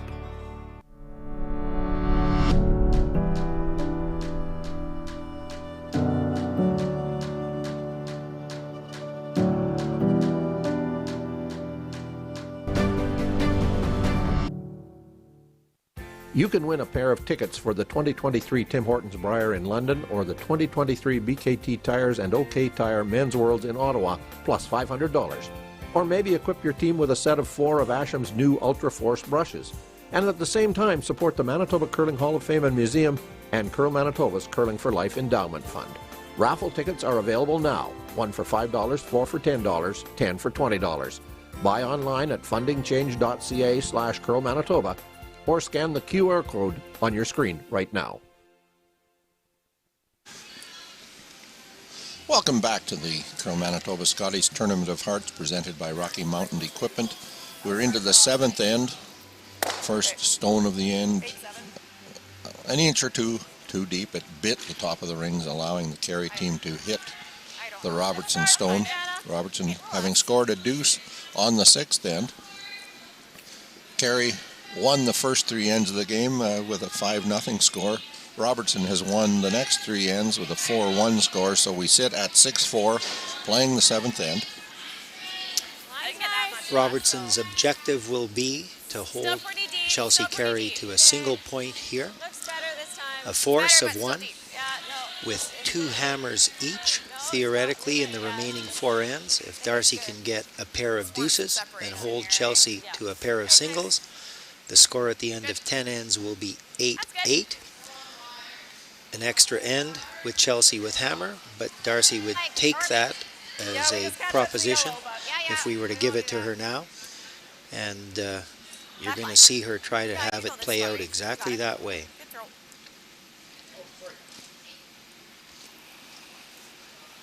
So with a pair of guards now touching the center line, neither of which can be moved,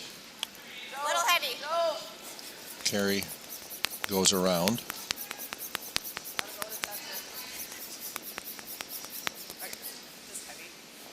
And this is a great example of the new rule.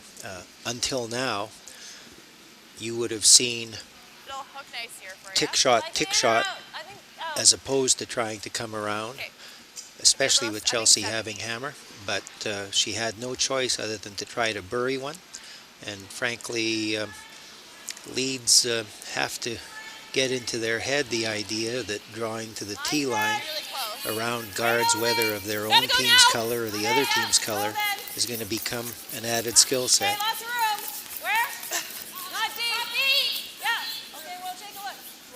So Robertson elects go wide into the swing turn that they've seen several different times. And Jen Clark-Rouer does put it dead on the center line behind those 2 center guards, which can now, and in Chelsea CAREY's mind, will now be removed. With rock number 6 of the end.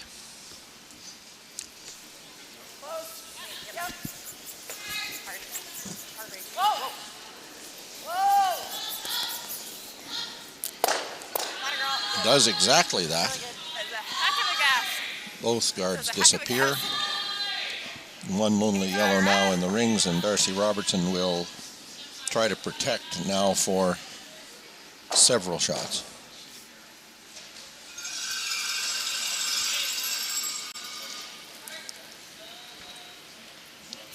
Little firm. Whoa. Okay, line's good. Might be in. Just cannot afford to have this rock slide into the rings, creating an easy double kill opportunity for CAREY. Yep, yeah, go. I think it's too late. No. Okay, that's fine. That's fine. Fine being a relative term. In this instance, heel weight, nose double kill.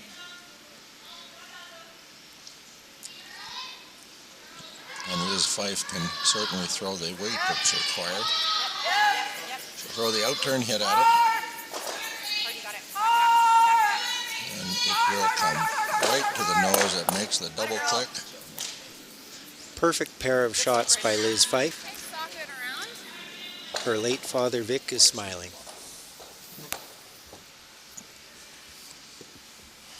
But the red stone sits there in front of the rings. Unfortunately for the Robertson team, even if they can bury, it will be a relatively short run back, and Jolene Campbell has every bit the ability to throw that hit that we've just seen from Liz Fife. Gotta go. Line strike. Hard. Yep. Can't hurt it.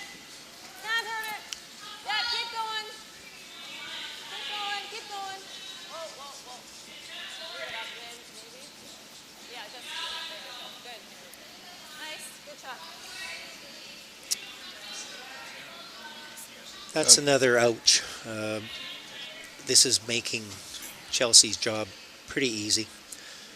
This is as open an end as we've seen so far, and Chelsea doesn't mind that one bit. Jolene Campbell hoping to hit the outside of the red stone. All rocks will disappear. And in fact, she jams it. She won't be unhappy with that result. A red stone that rolls over to the side, but wouldn't have been unhappy with rolling it completely out of play to keep everything out of play.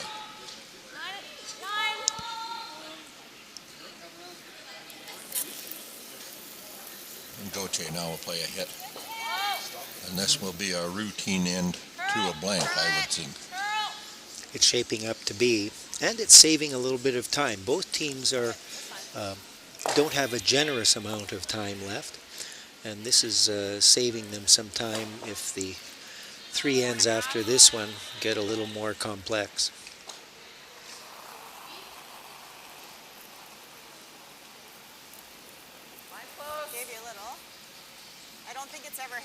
So with a blank open house, Chelsea Carey asks Jolene Campbell to play the out-turn up the center line, trying to get wide to that side, a side that hasn't frankly had that much play on it. Slides to the tee, just deep of the tee.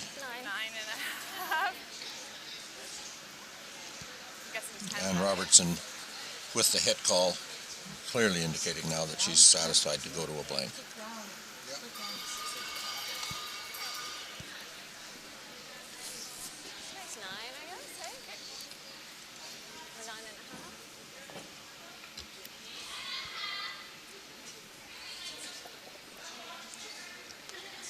You can see the amount of respect Darcy Robertson is giving to the ice.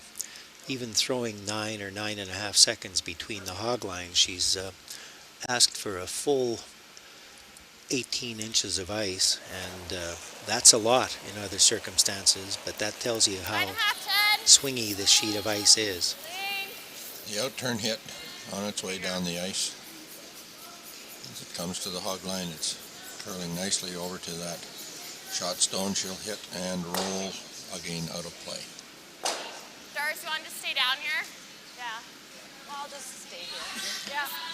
That's an interesting comment by the front end. Again, saving a few more seconds, knowing that there's no need to contemplate what shot ultimately to throw with her last one. She's having, she's taken a midway position on the sheet, and as soon as this rock comes to rest, she'll be gliding toward the hack.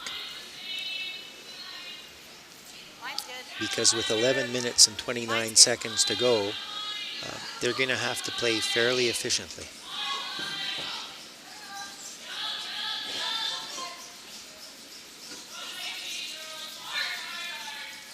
Chelsea Carey does throw it back into the same track. Goes deep to bite the back of the rings.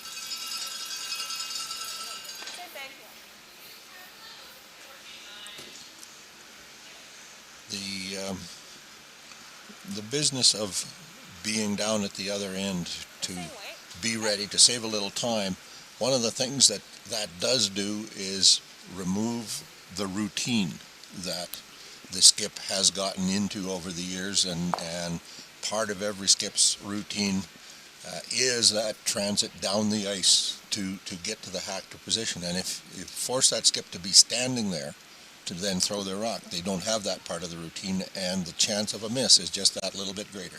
And I mean this as a compliment. but the youngsters on Darcy's front end have been trained in a slightly different way. Exactly. Exactly, yeah. But we are talking about a veteran in Darcy Robertson. Learned at the elbow of her father, Jim, What turn do you like, Charles? a Manitoba champion a couple of times in the mixed world. Apparently, there's even a concept that a skip is supposed to take a few deep breaths before throwing the last rock. I don't suppose the late, great Jim Kirkness ever took a breath during the entire game sometimes if there was a lot on the line.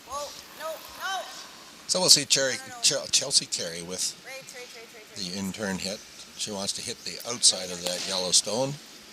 And what is commonly referred to as a serious unforced error, a steal of one that comes out of nowhere. Darcy Robertson took the time to get to the hack to make that shot, and it paid off in context of a single point, a stolen point, a 6-5 lead for Chelsea Carey over Darcy Robertson. The game beside us, Peterson has defeated Jensen 8-2. They've left the ice. The other game is at 8-2 Laws over Lukowicz. So we'll go to the 8th end in a moment. We hope you're enjoying this Manitoba Championship Sunrise Morning Draw, brought to you by Sunrise Credit Union, building a brighter future together. RME, proud sponsor of Curl Manitoba and the Scotties Women's Provincials. With 10 locations in Manitoba, RME is your preferred Case IH equipment dealer. RME, right by you. Where can you find handmade delicious pizza, classic burgers, scrumptious salads, and the finest Manitoba-sourced pressure-cooked fried chicken? From small towns to big cities with 38 locations, Chicken Chef is comfort food you can count on. We're your made-in-Manitoba chicken choice, and pizza choice, and salad choice, and so much more. Chicken Chef, bring your appetite. We'll take care of the rest. You caught him on a good day. He often does. My broadcast partner has very kindly pointed out that among the many errors I've made in the broadcast so far, I far too early spoke of Jim Kirkness's demise. Jim, I know you're still very much with us, and for those of us who are of a certain vintage, who find ourselves sometimes saying goodbye to dear friends, I say hello to you again this morning as we watch your daughter down a single point with 3 ends to go, trying to claw her way back, and she's doing a fine job of it.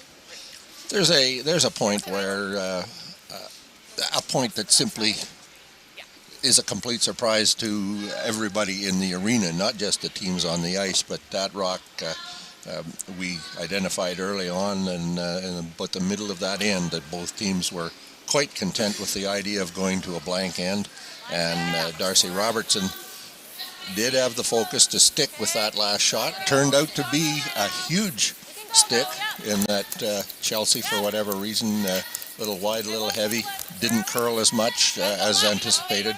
Whatever the reason, slides by, gives up the steal of one, and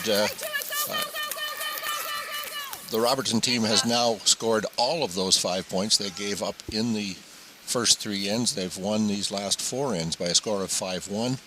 And while not yet in a position to say they're in control, certainly they have the momentum. So the 2-1-2-1 scenario I sketched out for the last 4 ends of this game is now changed completely. It's been put on its head. They want to force Chelsea to a single, no more than that here, to make it 7-5, and then get a deuce to tie the game up, and it's anybody's game in the 10th end.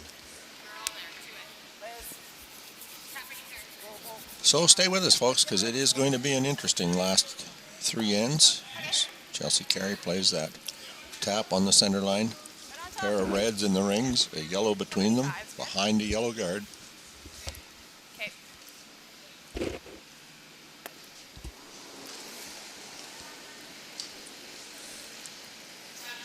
Might be a hair firm, but lots at one.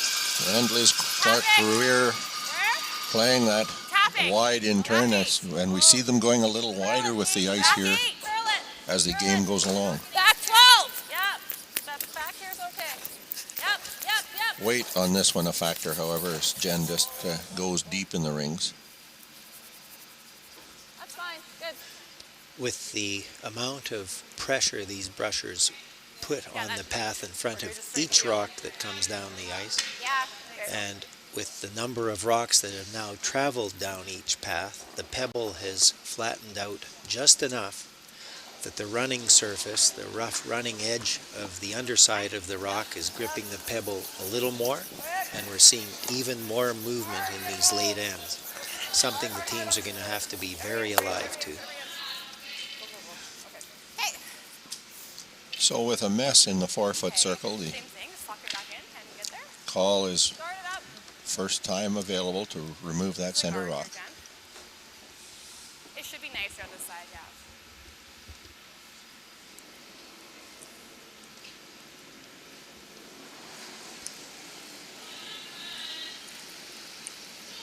Line's good. Get hair slower.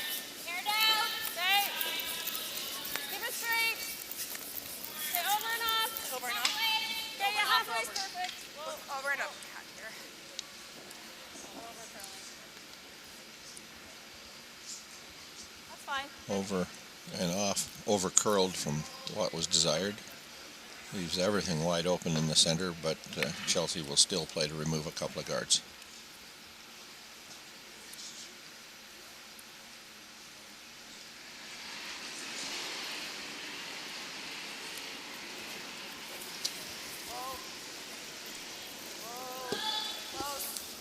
She'll hit the center line, side of the rock, roll it across, out of play, moves one guard, leaves one guard. Darcy will try to improve placement on this guard by Gaëtan Gauthier. Her first rock, first of the third zones here in this 8th end.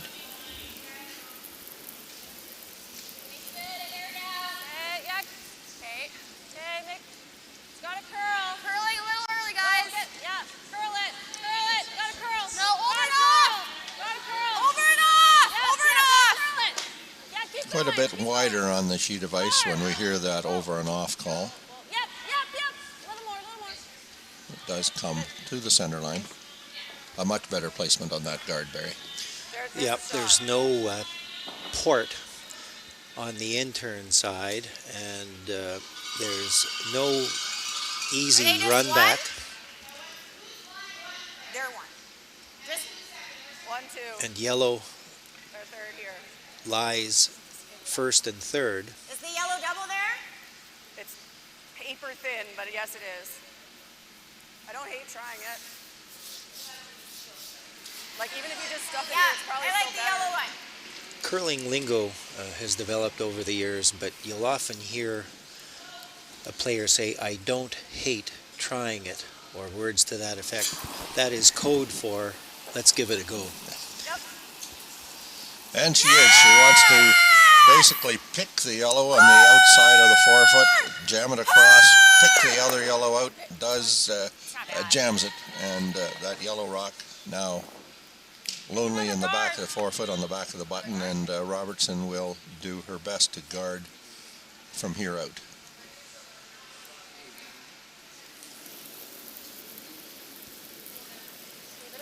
Just a little bit wider. Running a little heavy. Definitely running heavy. And she's put 3.5 turns of rotation on this stone between the hog lines in an effort to keep it on line. Trying to curl up and set the angle for a yellow-red yellow jam.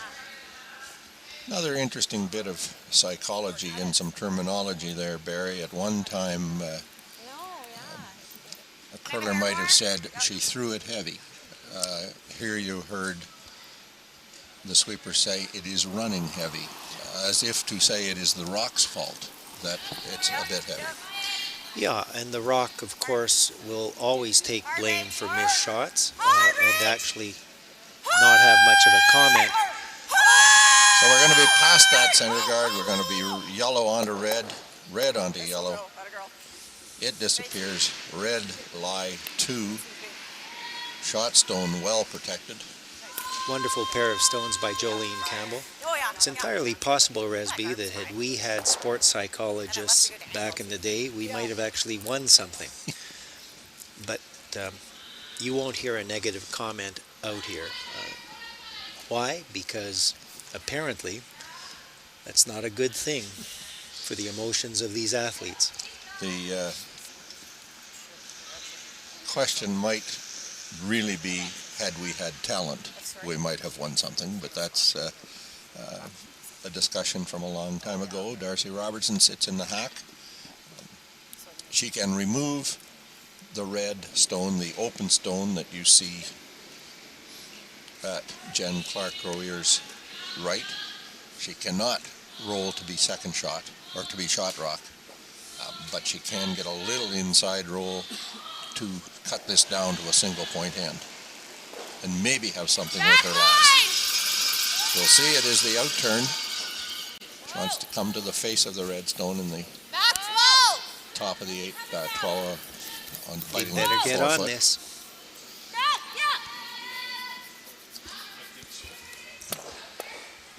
Okay, good, Dars. That's fine. That's good. Perhaps I misinterpreted the call. That tap has positioned Robertson very nicely as second shot, completely protected from behind.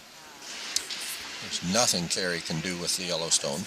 And actually, on a regular sheet of ice, your look at the broom placement ordinarily would have been a draw around the shot that she tapped. But on this ice, with as much movement as there is, that seemingly more straightforward shot around the yellow rock is anything but straightforward, and the tap was played very nicely. Yeah, but I'm saying we want to. So this is our fourth game, Barry. I'm going to acknowledge that formally and officially as my first mistake in context of the shot call, notwithstanding one a little earlier when I thought she was trying to take one out of the rings and was actually ripping off a guard, but that was not a mistake. That was just a error in judgment. Because the psychologist I've engaged to help me with my communication skills on air has given me a positive outlook, I don't even remember what she said, Resby. So I don't accept your acknowledgement. Chelsea CAREY in a position now where she simply has to protect a rock in the 4-foot circle. Want to be tight. Easy, Rach. It's your We're not even thinking that there's any kind of a setup that can be made with this shot. She will stay a little wide. She will rub that, just a hair rub on the yellow, and comes to rest. Nicely covering that yellow-red combination. Now this is interesting. You can't see it from the overhead, but there's a guard 2 feet off center line, and the shot call is to come around it with the broom outside the 12-foot circle, as you can see, in order to try to grab a piece of the button, or at minimum to block Chelsea CAREY's own path to the button for a second counter. An interesting call, or an interesting conversation, in fact, from both teams, saying, can she blast that red straight back onto yellow and bounce the yellow out of the rings to score 2? If she can, you can guess she might try. And Robertson saying if she's going to do it, we should guard it. But in the end, they've concluded they can't. They've concluded that Darcy Robertson can draw to the edge of the button around these guards, and we will see. This is a new path which should run well. Back 4. Back 4. Begins to swoop in as it gets. She's going to be very, very close, and a strong sweep here. Puts it It's really close, Darcy. on the button. It's a large button, and yet it's still a very remarkable shot, and I would speculate lies shot rock at this moment in time.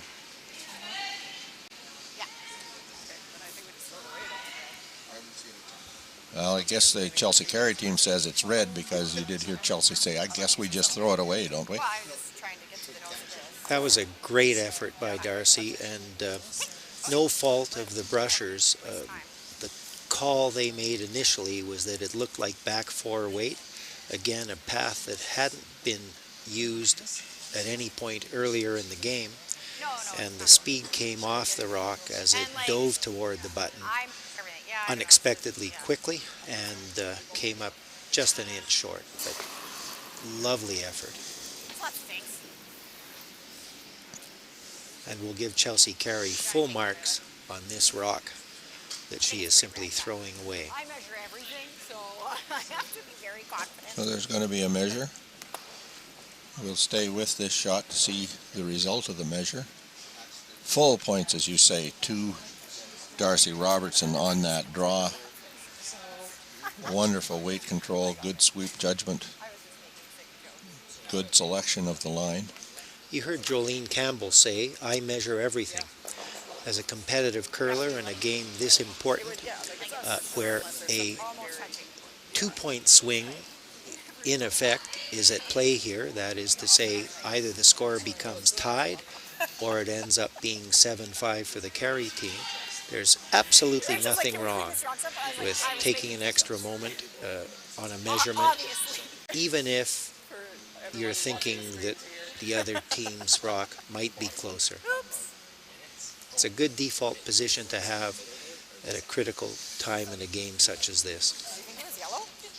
Oh, I was like, good Lord.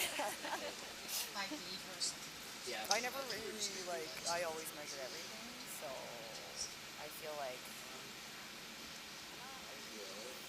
That is, if you judge the distance to the edge of that blue Scotties logo, that shot would suggest that it is red.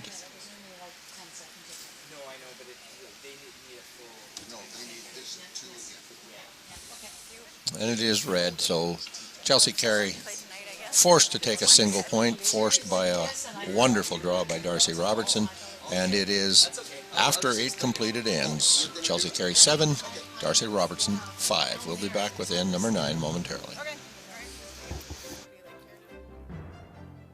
Thank you for joining us for this Manitoba Championship draw, brought to you by Seagram's VO. Masterfully blended, distinctly Canadian. You can win a pair of tickets for the 2023 Tim Hortons Brier in London or the 2023 BKT Tires and OK Tire Men's Worlds in Ottawa, plus $500.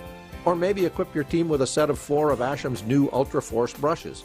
And at the same time, support the Manitoba Curling Hall of Fame and Museum and Curl Manitoba's Curling for Life Endowment Fund. Raffle tickets are available now. 1 for $5, 4 for $10, 10 for $20. Buy online at fundingchange.ca/Curl Manitoba or scan the QR code on your screen right now.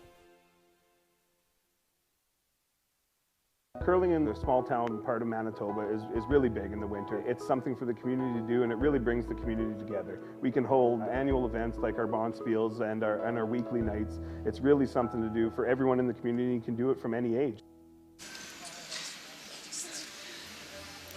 It is the 2023 Manitoba Scotties Tournament of Hearts presented by Rocky Mountain Equipment. A wonderful wide in-turn draw by Darcy Robertson. Not quite enough of the button, loses the measure to force Chelsea Carey to a single point. So after Carey jumped out to that big 5-0 lead after the third end, Darcy Robertson and her team have clawed back to where the game now sits at 7-5 for Carey over Robertson. First stone by Carey into the top of the 8-foot. First stone by Robertson is the corner guard.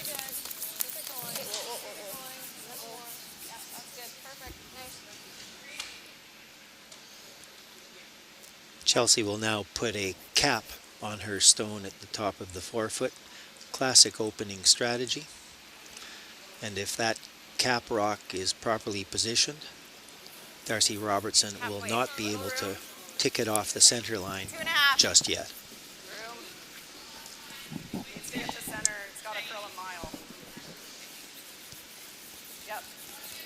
hard carve. Hard, hard, hard, hard, hard. Starting to curl as it gets again to the hog line. Hard sweep to get it to the center line. Okay. Does not. Rock in the top 8 foot. Pretty much wide open, a little bit tucked under. Robertson playing a tap through weight. Roll over to the yellow, behind the yellow. Okay. Back line.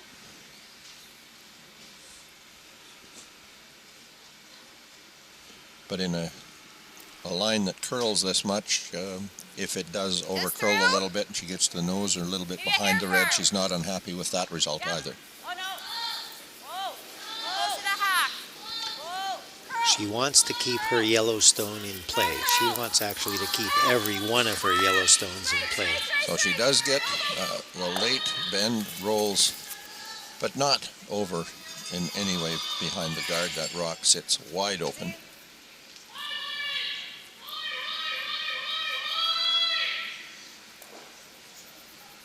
That rock just wide enough that they weren't able to sweep at all to do anything with it. They would have swept it past.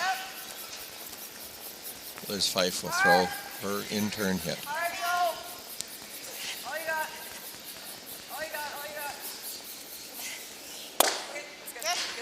And CAREY gets the hit, a little bit of a roll, not yet buried behind that corner, but not possible for the Robertson team to roll across behind, and so they'll play the roll the other way, try to roll behind the center guard. Close to the 10. Yep. Yep. Hard. Hard. Hard. Gotta go. Hard. Keep going. Jen Clark career. Keep going. She's going to just over curl a little bit.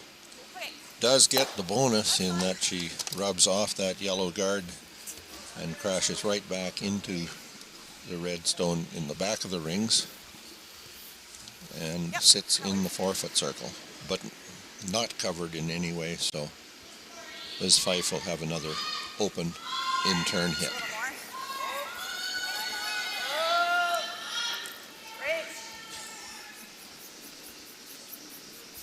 Right up. Right to it, right to it, right to it. You're to the nose now. Okay, that's good. Let's freeze. Liz has had a very strong game this morning and has made Chelsea Carey's job a lot easier. Yep. Line only. Yep. Gotta go line. Hard line. Oh, we're on the front. Whoa, let it curl. Actually, it's like a 3.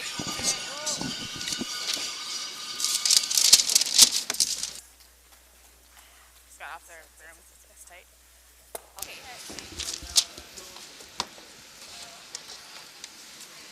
So that draw attempt wanted to be to the red rock in the back of the 4-foot circle.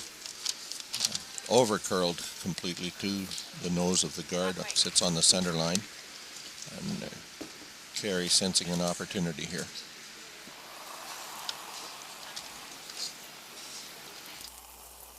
Line's close. Okay, wait only. Wait only. Line's good. Wait only. Line's straight. That out-turn draw, again the snap curls, it comes across the hog line. Sit down. Wants to be in front of the tee line, in front of the button, in fact. They know that comes path right to the so button. well. Yeah. Played that path tremendous amount throughout this game. Like freezing in here? Okay. Go ahead. Make sure you're here. A little tap is fine. Yeah. There isn't a really great option at this stage for Darcy Robertson, but the one that makes sense is to follow that rock right in and lock a Yellowstone on.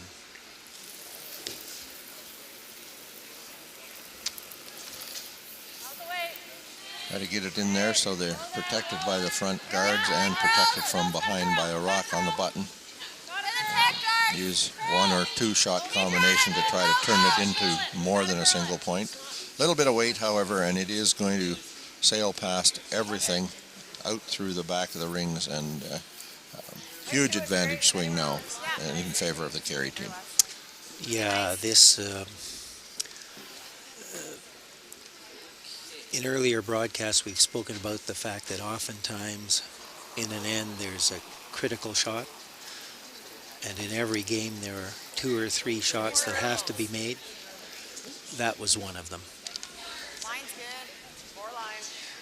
We'll see Jolene Campbell now, who we've seen throw impressive takeout weight, showing us here that she can also throw a draw.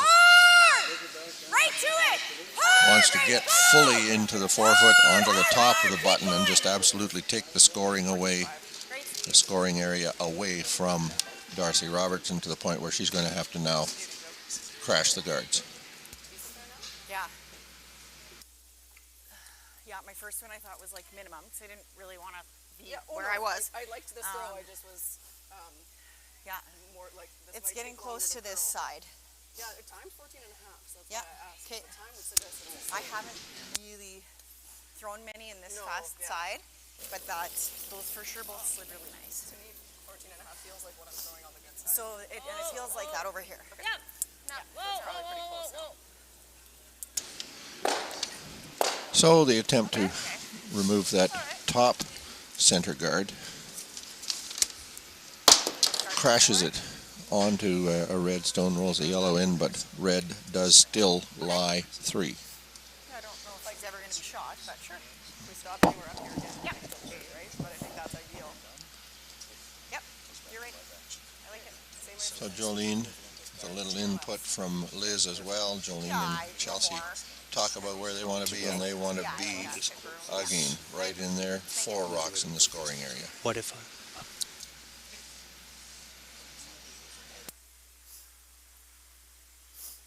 Love to be right to it and cross a hair, but anywhere short's okay. Yeah. Well, it's just a big pocket though that she's tapping it into, but I think, yeah, air short for sure, like never hurts, I think. So, is it same now as this side, we think? Yeah. Okay. So can I give you the same that I The gave you error, last time that was fully? as Chelsea has said, is a little short.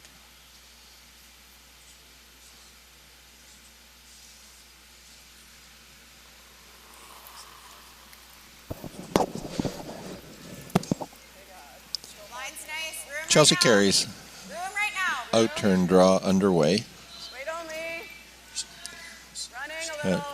As we've seen, it's wide at the hog line, but begins to curl, come right into the center line. They will sweep it right into the pocket.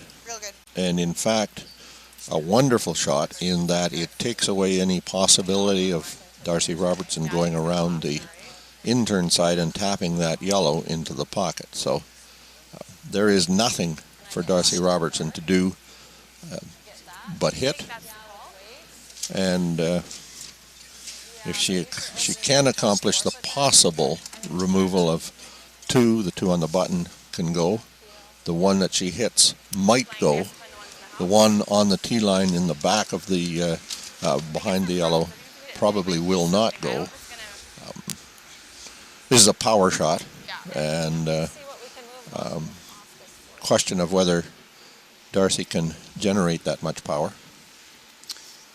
So let's talk about 42-pound stones. That's 168 pounds of granite. I wouldn't dare ask Darcy what she weighs, but she's throwing one 42-pound piece at 4 pieces. The physics of it means this has to be everything she's got and maybe a little bit more, and that's what she's giving us. Good leg drive, good extension. That rock is on its way down the ice. She may have thrown it past the curl. We'll tick 1 red stone, remove 1 red stone from the rings. Carey lies 3, a guard.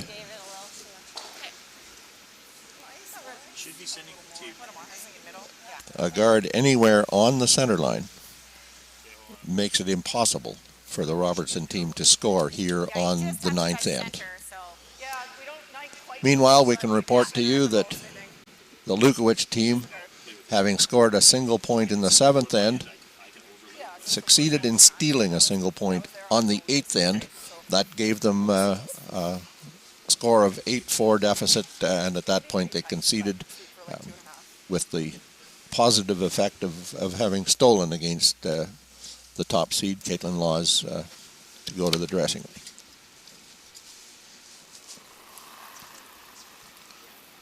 So Barry, we see here, as I said a moment ago, a guard anywhere on the center line here makes it impossible for the Robertson team to score this end. Even with the amount of curl on this ice, the placement of the rock just ahead of the button gives them no chance to bend one in.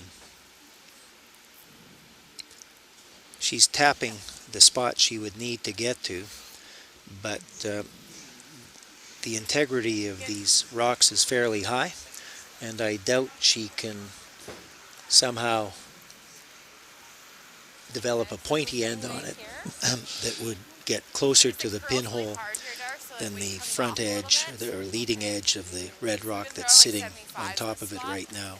Best possible result here for Darcy Robertson is that she bites the button, bites that little bit of white that you can see in a crescent there on that shot. If she can bite that white, she will hold Chelsea Carey to a single point. If she slides much deeper than that, she gives up 2, and a little bit more, she gives up 3. Already trailing 7-5. This is the game.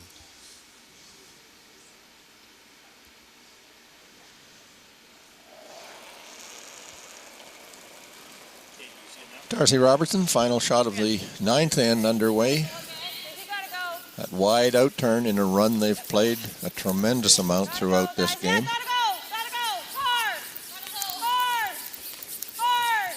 A little outside the standard break point. It is going to pull up short of the rings. It is going to be a count of 1, 2, and 3. A score of 10-5, and we see a concession as the Darcy Robertson team loses by a score of 10-5 in their game. Recapping the others, Caitlin Laws improves to a record of 3-0 with a 8-4 victory over the Katie Lukowich team. Beth Peterson improves to 2-1 with a record with a win of 8-2 over the Jensen team, and that does conclude our early morning draw. Thanks for being with us, and we'll be back with the Curl Manitoba live stream from the East St. Paul Arena, the 2023 Tournament of Hearts this afternoon. Thanks.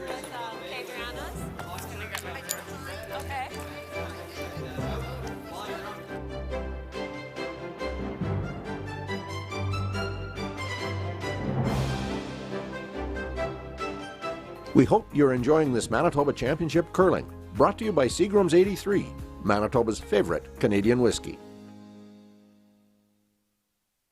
Where can you find handmade delicious pizza, classic burgers, scrumptious salads, and the finest Manitoba-sourced pressure-cooked fried chicken? From small towns to big cities with 38 locations, Chicken Chef is comfort food you can count on. We're your made in Manitoba chicken choice, and pizza choice, and salad choice, and so much more. Chicken Chef, bring your appetite. We'll take care of the rest. When life gets busy, getting everything done can be tough. With PharmaSafe's mobile prescription service, order your prescriptions right from your phone so they're ready when you are. Download the PharmaSafe app today. Live well with PharmaSafe. RME, proud sponsor of Curl Manitoba and the Scotties Women's Provincials. With 10 locations in Manitoba, RME is your preferred Case IH equipment dealer. RME, right by you. We hope you're enjoying this Manitoba Championship Sunrise Morning Draw, brought to you by Sunrise Credit Union. Building a brighter future together. Eat. Meet. Stay. Canad Inn's destination centers are your home for hospitality, with 10 locations in Manitoba and 1 in North Dakota, featuring the finest in accommodations, food and beverage, entertainment, banquet and conference facilities, and so much more. For For the best service and best value, your only stop is Canad-Inns. Call today at 1-888-33-CANAD or visit us right now at canadinns.com. You can win a pair of tickets for the 2023 Tim Hortons Brier in London or the 2023 BKT Tires and OK Tire Men's Worlds in Ottawa, plus $500. Or maybe equip your team with a set of 4 of Asham's new Ultra Force brushes. And at the same time, support the Manitoba Curling Hall of Fame and Museum and Curl Manitoba's Curling for Life Endowment Fund. Raffle tickets are available now. 1 for $5, 4 for $10, 10 for $20. Buy online at fundingchange.ca/Curl Manitoba or scan the QR code on your screen right now.